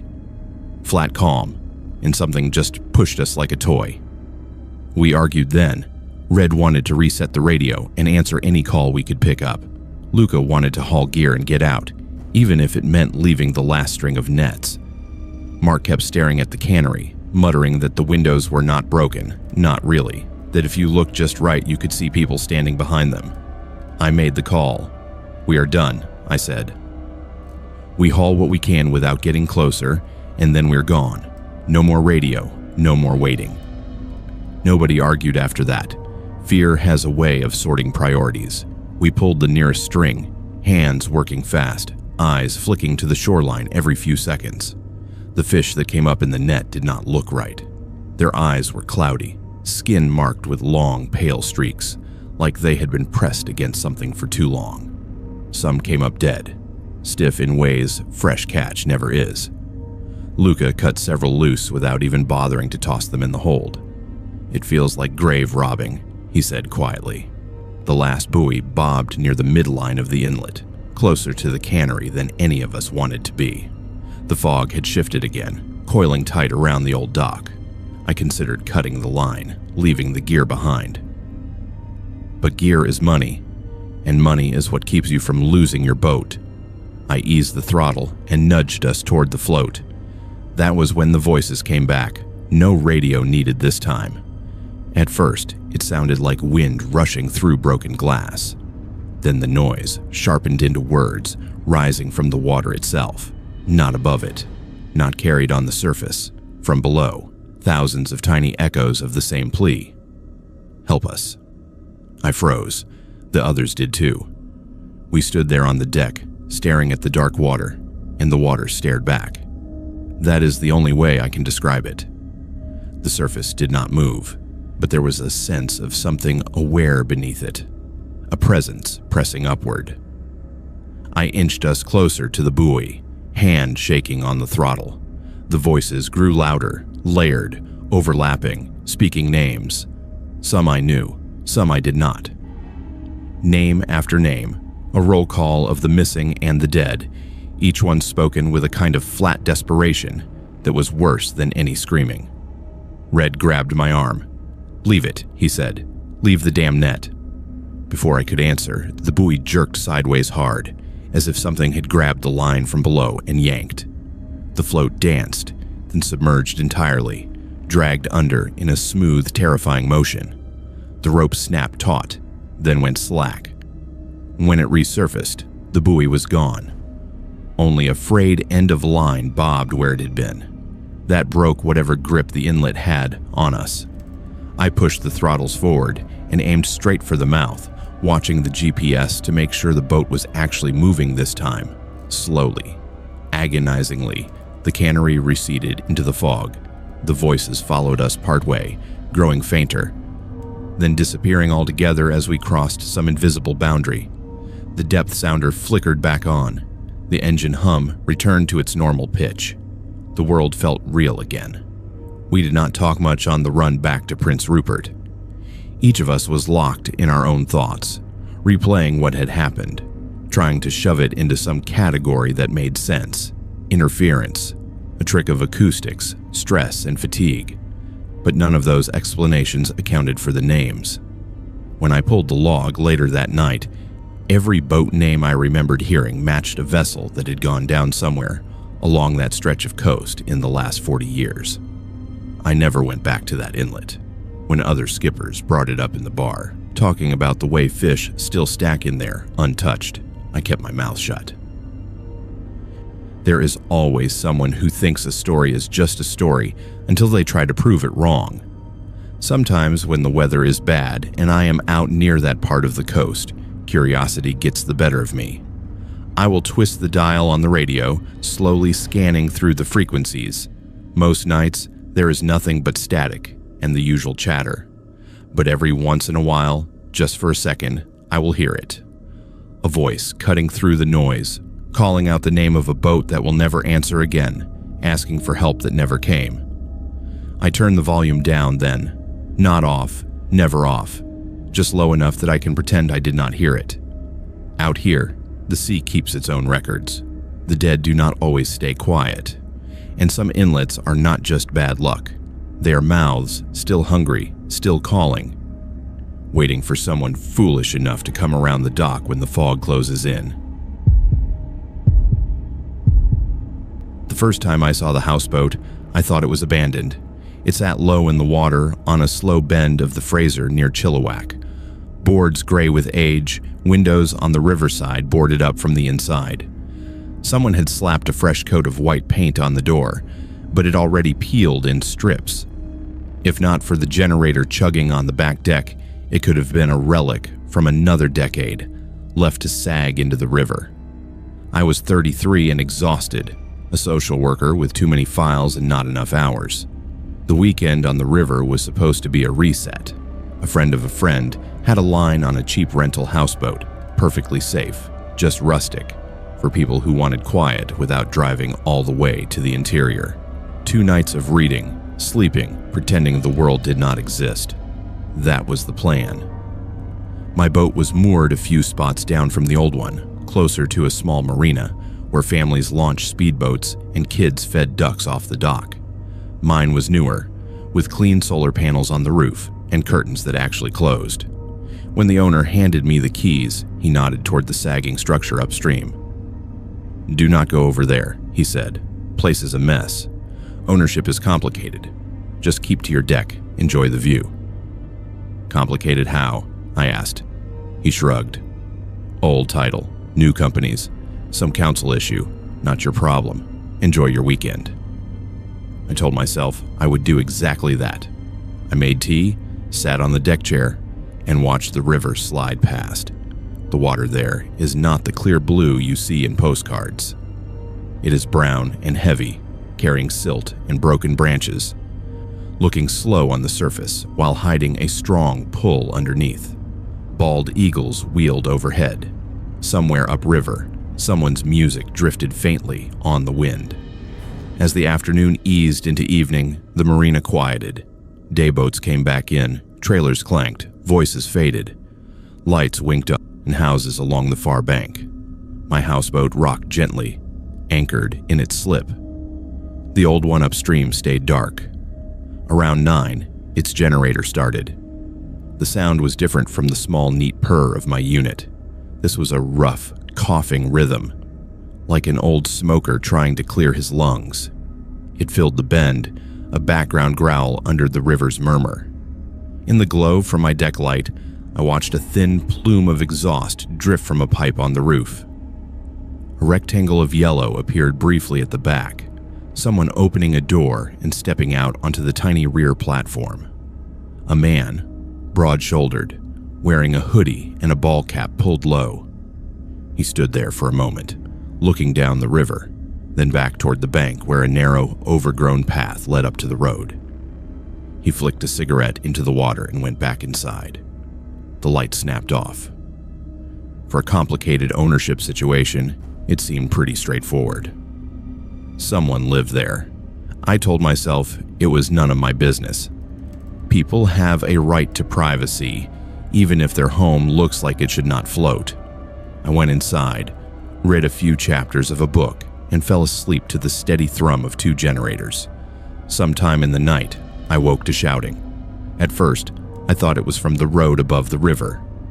Drunk voices carry over water. Then I realized it was closer. Male voices, low and sharp, arguing. A higher voice broke through, pleading. The words indistinguishable, but the tone unmistakable. The kind of tone I had heard too many times at work, behind thin apartment walls, and in small interview rooms.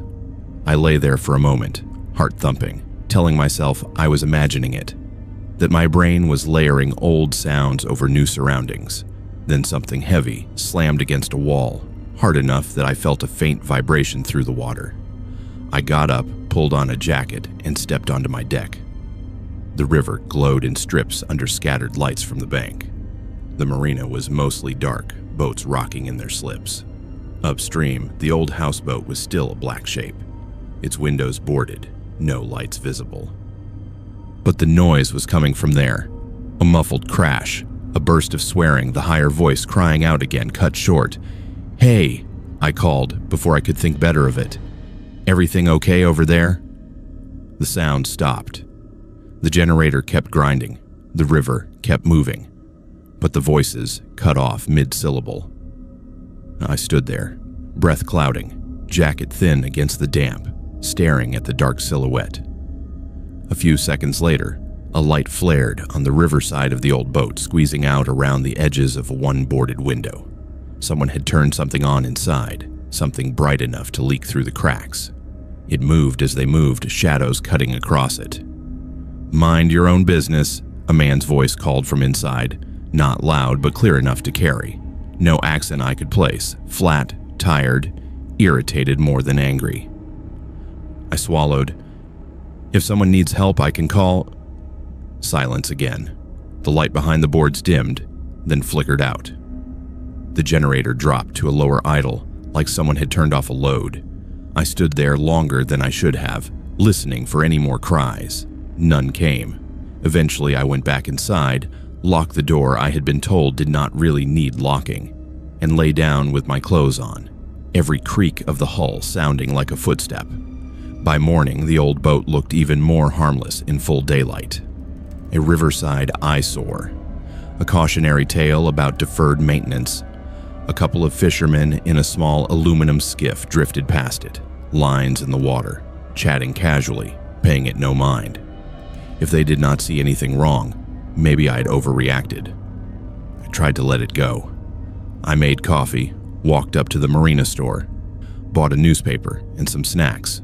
On the way back along the dock, I saw her. She stood on the narrow side walkway of the old houseboat, half hidden behind the weathered railing. 16, maybe 17. Dark hair pulled into a rough ponytail, hoodie 2 sizes too big. She watched me with a careful stillness, the way kids in bad situations watch strangers, measuring danger, opportunity, and risk in a single glance. We held each other's gaze for maybe 3 seconds. Then a man's hand shot out from the doorway behind her, clamped around her upper arm, and pulled her back inside with a speed that made my stomach lurch. The door slammed. The generator coughed, then settled. I walked back to my rental on autopilot. Inside, I sat on the edge of the couch, phone in hand, and stared at it. At work, there are procedures. You document. You report. You do not barge into people's spaces. You assess risk and follow channels. Out here, off the clock, part of me wanted to pretend I had seen nothing. It was my weekend. I was tired. That girl could have been a relative, a visitor, someone who simply did not like strangers staring. The other part of me, the one that had spent years listening to kids talk about basements and locked rooms and adults who came and went at odd hours, would not shut up. I called the non-emergency line, explained who I was, where I was, what I had heard, what I had seen. The dispatcher asked for the address. That was the first problem. Houseboats do not have neat street numbers. The marina had a name, but the old boat was technically moored just beyond its property line. "We will send someone to check it out," she said finally. "Stay on your boat. Do not approach them." An hour passed. The sun climbed. A police SUV rolled slowly along the road above, stopped briefly, then continued. No one came down the narrow path. No one stepped onto the dock. The old houseboat's generator droned. No door opened. No voices rose. Late in the afternoon, a different vehicle arrived. Unmarked pickup, 2 men inside. They did not park in the marina lot. They pulled to the side of the road, walked down the overgrown path, and went straight to the old houseboat without talking to anyone. One knocked once, a pattern. 3 quick raps, pause, 2 more. The door opened. They disappeared inside. They stayed for maybe 20 minutes. When they came out, one carried a small cooler, the other a duffel bag. They went back up the path, got in the truck, and left. The girl never appeared. That night, the shouting returned. Softer, rhythm of speech more than words. Once, a thud heavy enough to make my dishes rattle. I called again. This time, the dispatcher sounded polite but strained. "We are aware of concerns about that property," she said. "There are ongoing investigations.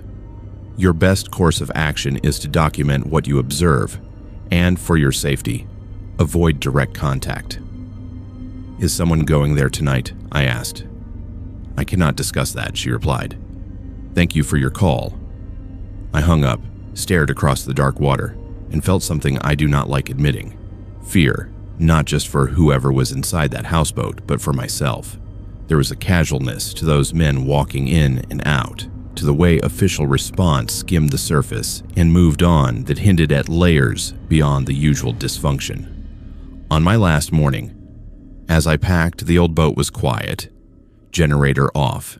No smoke. No movement. The path up to the road showed fresh prints, boot treads pressed deep in the damp earth. The girl did not appear again.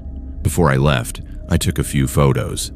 The boat from different angles, the boarded windows, the generator with its faded serial number, the path, the truck's tire marks on the shoulder. Old habit document in case paperwork needed evidence later. Back in the city, I wrote a detailed report and sent it through every channel I could think of. Local detachment, regional RCMP office, an NGO contact who had worked on trafficking cases along the river. A week later, I got a single reply from a constable thanking me and assuring me my information had been added to an active file. The next time I had reason to drive near that bend months later, the old houseboat was gone, not moved to a different slip, not sunk in place, just gone. The mooring posts were empty, ropes trailing in the current. The path still existed but looked less trodden. When I asked the marina, the owner shrugged. "Flood took it," he said. Or someone towed it out to scrap. Hard to say. Less trouble for us, honestly. "Was there an investigation?" I asked. He gave me a look, the kind people give when they know more than they want to admit. "There's always some investigation on this river," he said. "Sometimes they find something. Sometimes they decide it is better if they do not." I think about that girl more than I want to. About the way she watched me in that brief moment, weighing whether I was someone who could change anything. I have seen that look in too many offices, too many kitchens. I know what it means when the system shrugs and says ongoing investigation while doors keep opening and closing in the same places. I still take time off now and then. I still go to the water, because the river has always felt like a place where you can lay down what you're carrying, just for a bit. But I do not rent houseboats anymore, and when I see a structure on the bank with boarded windows and a generator that runs all night, I do more than just note it. The river hides things. Old cars, appliances, secrets. People tell stories about logs that are not logs, about currents that grab ankles. Those are the tales that make it into campfire conversations. The other stories, the ones about boats with complicated ownership and doors that only open for certain knocks, do not travel as easily. They sink quietly, unless someone keeps dragging them up over and over, until someone with power has to look at what has been circling just under the surface. Night shifts at a small northern hospital blur together after a while. The same 2 wards half full, the same handful of regulars, the same nurses moving through their routines with practiced efficiency. The town I worked in served as a hub for a cluster of even smaller communities, logging camps and reserves scattered along a stretch of highway that everyone knew was dangerous when the weather turned. We were used to drunks in ditches, snowmobile rollovers, and the occasional heart attack that really should have been checked days earlier. I was 45 then, with 20 years in as a paramedic. I had seen enough bad scenes to know that most horror comes from simple things done too late. That night started like any other. The fall festival had wrapped up in town, so we were expecting a few sprains, maybe a fight, maybe a kid with too much sugar and not enough sleep. The clouds sat heavy over the valley, but the plows had not rolled yet. The radio crackled with routine chatter from the next district over. The monitors hummed quietly. Around 10:30, my partner Lisa went to the break room to grab coffee. I was restocking the rig when the pager on my belt vibrated. A second later, the base radio lit up. Medic 1, respond code 3, dispatch said. Reported rollover, Highway 63, northbound, kilometer marker 214. Multiple occupants, unknown injuries. Caller reports vehicle off the road, no other traffic in area. The audio quality was strange. Not bad exactly, but distant. Like the dispatcher was talking through a thin wall. I grabbed the mic. "Medic 1 responding," I said. "Any more details on the vehicle?" There was a pause that went on just a hair too long. Then, 4-door sedan, dark color. Caller advised at least 2 children on board. Line dropped before more information could be gathered. Lisa appeared in the doorway, cup in hand. "What have we got?" "Roll over north," I said. "Kids involved." That was enough. We moved on autopilot, climbing into the rig, hitting lights and siren as we pulled out of the bay. The night swallowed us as soon as we left the town limits. Streetlights gave way to trees and the thin white line of highway reflecting in our beams. The snow had started, light but steady, tiny crystals dancing in the wash of the siren. Dispatch came back on the radio as we cleared the last intersection. "Medic 1, be advised, RCMP detachment is en route from the south." Fire from West Junction responding, ETA 25 minutes. Caller's phone is now going straight to voicemail. "Copy," I said.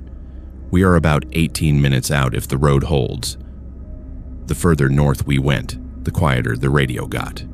The usual chatter faded until it was just us and a faint hiss. Every few minutes, I checked the GPS tablet mounted on the dash. Highway 63, kilometer markers ticking up as expected. The location they had given us sat in a dead zone for cell service. It was not unusual to lose callers once they left town. What was unusual was the quality of the dispatch tape. Halfway there, I asked Lisa, "Did the audio sound off to you?" She frowned. "What do you mean?" "Like it was old, compressed. I do not know. Maybe I'm just tired." The kilometer 214 marker flashed by on the right. A reflective sign half buried in snow. We slowed, scanning the ditches, our spotlights swinging left and right. Trees pressed in close on both sides here, a low rock cut on one, a shallow drop on the other. "There," Lisa said, pointing. At first, all I saw was broken guardrail. Then my lights caught metal twisted against the trees about 20 meters down. A car lay on its roof, front end crumpled around a stump, glass scattered, tires deflated. Snow had drifted around it, smooth in places, disrupted in others. We pulled onto the shoulder and parked at an angle blocking half the lane, flashers painting the trunks red and blue. The wind knifed through my jacket as we stepped out. The air was colder down here, away from the valley's slightly warmer pocket. "Dispatch Medic 1, I said into the radio. "We have visual on a rolled sedan at 214. Unknown occupants at this time, beginning assessment." Static rustled back, then nothing. I tried again, same result. "Great," Lisa muttered. "Dead zone." We grabbed the jump bag and trauma kit and scrambled down the slope. The snow gave way underfoot, revealing patches of frozen dirt and old tire tracks. The closer we got, the stranger the scene felt. No steam from the engine, no ticking of cooling metal, no smell of fresh gasoline, just the dull, settled quiet of something that had already happened. The car itself was an older model, boxier than anything made in the last decade. The color might once have been blue, but rust had eaten most of the paint. The plates were from our province, but the style was 2 generations out of date. A spiderweb of cracks marred what was left of the windshield. "Hello?" Lisa called, crouching near the driver's side. "EMS, can you hear me?" No answer. We peered through the shattered side windows with our flashlights. 4 bodies, 2 adults in the front, 2 smaller shapes in the back, all still strapped into their belts. No movement. I swallowed hard. Dead on scene is never easy, but families, those are the ones that wake you up nights. "Check for pulses," I said, though my gut already knew. We worked quickly, professional habit overriding emotion. Skin cold, stiff, no carotid pulse, pupils fixed. The children's faces were pale in our beams, eyes closed, hair matted with old blood and frost. There was no fresh warmth anywhere. No breath fogging the air, no sign of life. "This did not happen tonight," Lisa said quietly. "Look at this." She angled her light at the rear bumper. A faded dealership sticker flaked away under her gloved thumb. The brand name had closed its last lot 5 years ago. The registration tags on the plate were even older. A chill went through me that had nothing to do with the temperature. We climbed back up the slope, boots slipping. At the top, my breath came in white bursts. I keyed the mic again. Dispatch Medic 1. Be advised, the vehicle at 2420 appears to be an old accident. All occupants are deceased. Rigor and condition suggest this is not a current event. Please confirm call time and origin. The radio hissed, then faintly a voice. Not our dispatcher. Not anyone I recognized. Is the ambulance still coming? A woman asked. Her tone was tight, controlled, the kind you hear from someone trying not to panic. My husband. He's not breathing right. The kids are scared. I felt every hair on my arm stand up under the layers. Lisa's eyes met mine. She had heard it too. Ma'am, this is Medic 1, I said slowly. Where are you calling from? A white car, she said. We hit something. I do not know. It was dark. We went over. I can see the road, but no one can see us.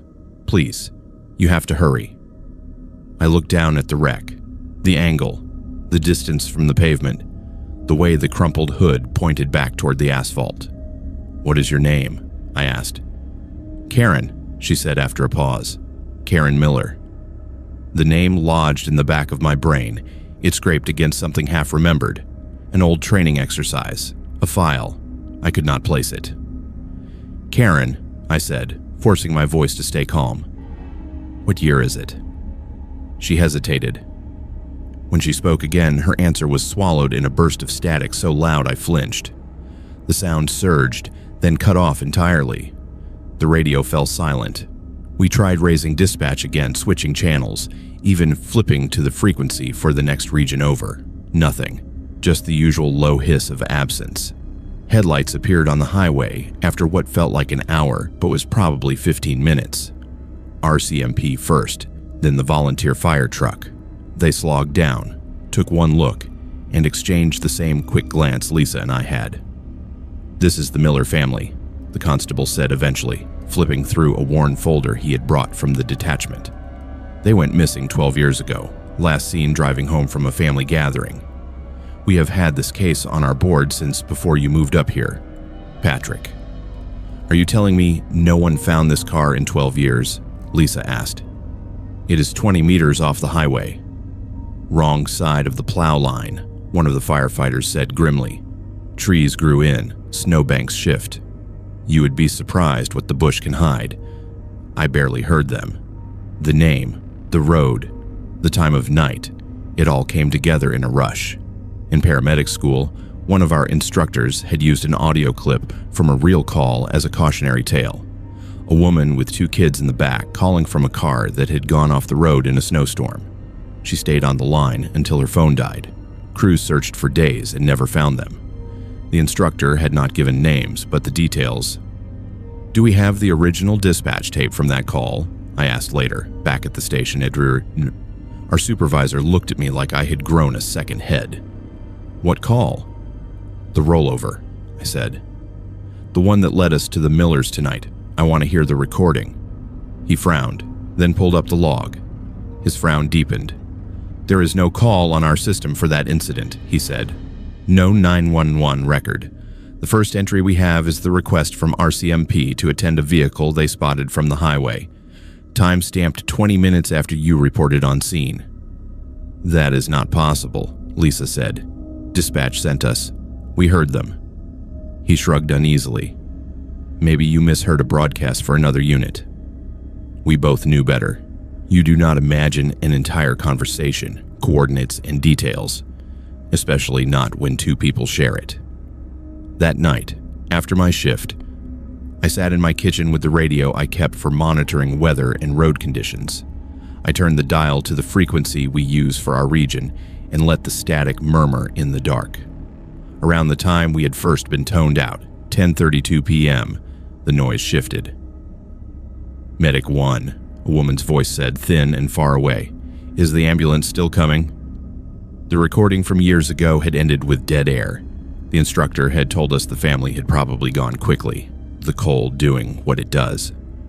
It was meant as a lesson in response times and the limits of what we can control. Hearing that same voice now, layered over the quiet of my empty kitchen, turned it into something else.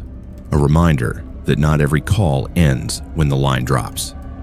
That some voices keep reaching out along the same stretch of highway, asking the same question until someone finally stumbles over what the road and the trees and the snow have been hiding.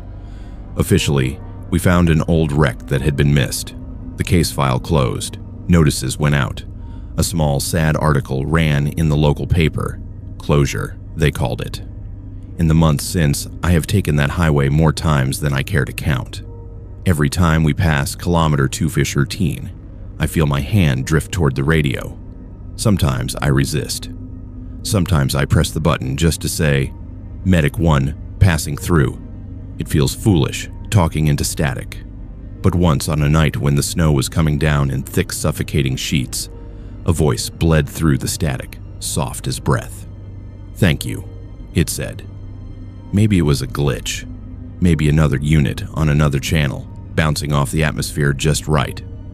Or maybe, finally, after all those years, lying unseen in the dark, someone had heard her and gotten there, even if too late to save anything but the truth of what happened. In this job, you learn to live with the cases you could not fix. You file them away behind routines and gallows humor. But there are others you do not realize you are carrying until something makes you pick them up again. A voice on a dead frequency. A wreck that should not have been lost. A question that does not stop just because the official reports say the matter is closed. Is the ambulance still coming? Somewhere along that stretch of highway, on certain nights when the snow falls just right, the answer might still be yes. When I first saw the basement suite listing in Victoria, I almost scrolled past it. The photos were too dim, the description too vague. Cozy one-bedroom, close to downtown, private entrance. No square footage, no mention of natural light. What caught me was the price. In a city where broom closets rent for the cost of a mortgage payment, this place was suspiciously affordable. The landlord, a man in his 60s, with careful hair and a wool vest, met me in the driveway of the old house that had been carved into 3 units. The upper 2 floors had tall windows and little balconies. My prospective home was around the side, down a short set of concrete steps to a separate door half below ground level. It goes fast, he said, jangling a large ring of keys, but I prefer tenants who stay at least a year. Stability is important. I'm planning to, I said. I work from home. I need somewhere quiet. Oh, it is quiet, he replied. There was a strange emphasis on the word I did not like. You will not hear a thing from above most nights. The suite itself was fine. Low ceilings, one small window in the living room at ground level, looking out onto a strip of soil and a retaining wall. The kitchen was a narrow strip along one wall. The bedroom had just enough space for a double bed and a dresser, nothing more. There were scuff marks on the walls where previous tenants' furniture had been, a faint smell of dust and something else, older and harder to place. I do require a minimum 1-year lease, he reminded me before I even finished the walkthrough. No sublets, no early terminations. That should have been a red flag. Instead, I thought about my current rent, my dwindling savings, and nodded. We signed that evening. I moved in a week later. The first odd thing I found was a photograph. It was the second night. I had dragged my mattress into the bedroom, set up my desk in the living room, and spent the day unpacking.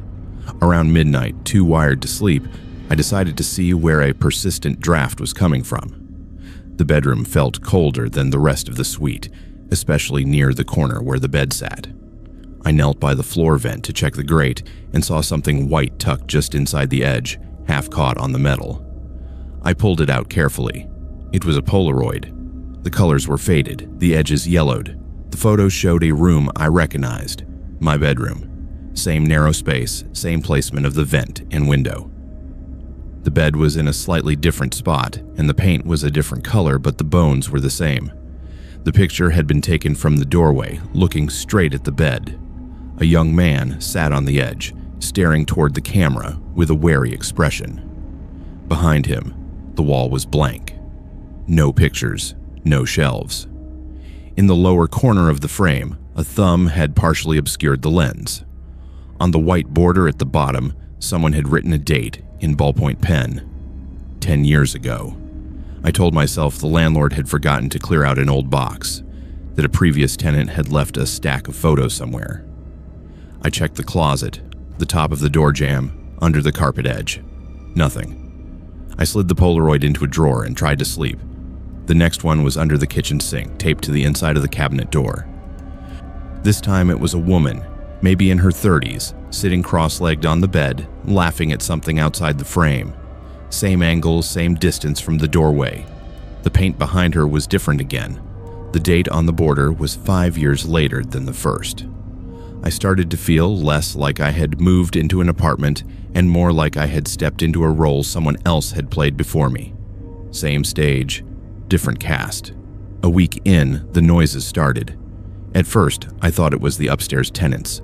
Footsteps overhead at odd hours, slow and deliberate, pacing the length of the house. Floorboards creaked.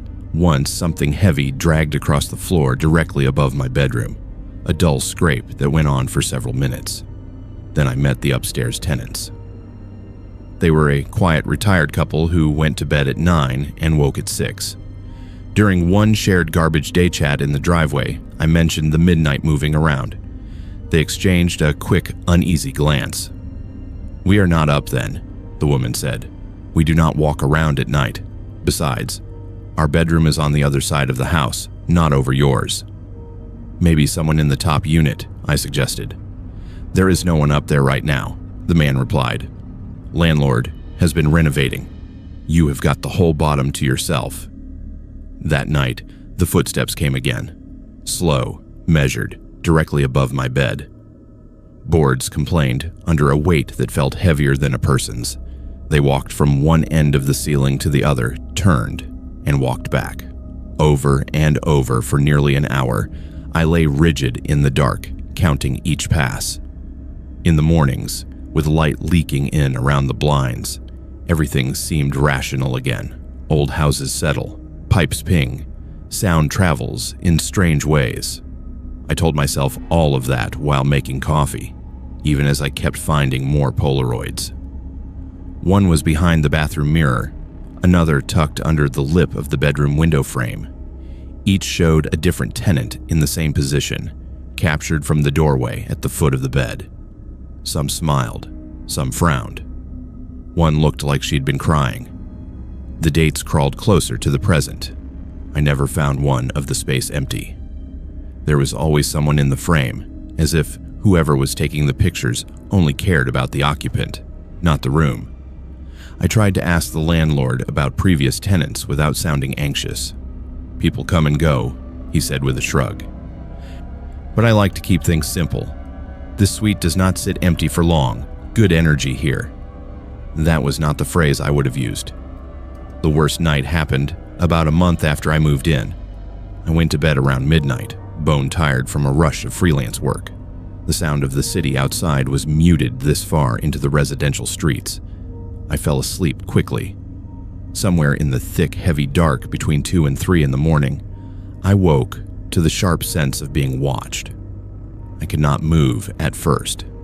Sleep paralysis, my rational brain said, naming it like that would tame it.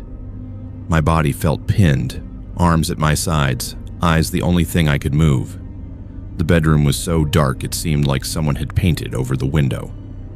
At the foot of the bed, near the doorway, a faint square of lighter gray hovered, like the glow of a screen or a small light. I heard a soft mechanical click. The sound was unmistakable. I'd heard it a dozen times when I was a kid, and my parents used disposable cameras on vacations. Another click, the faint whir of film winding.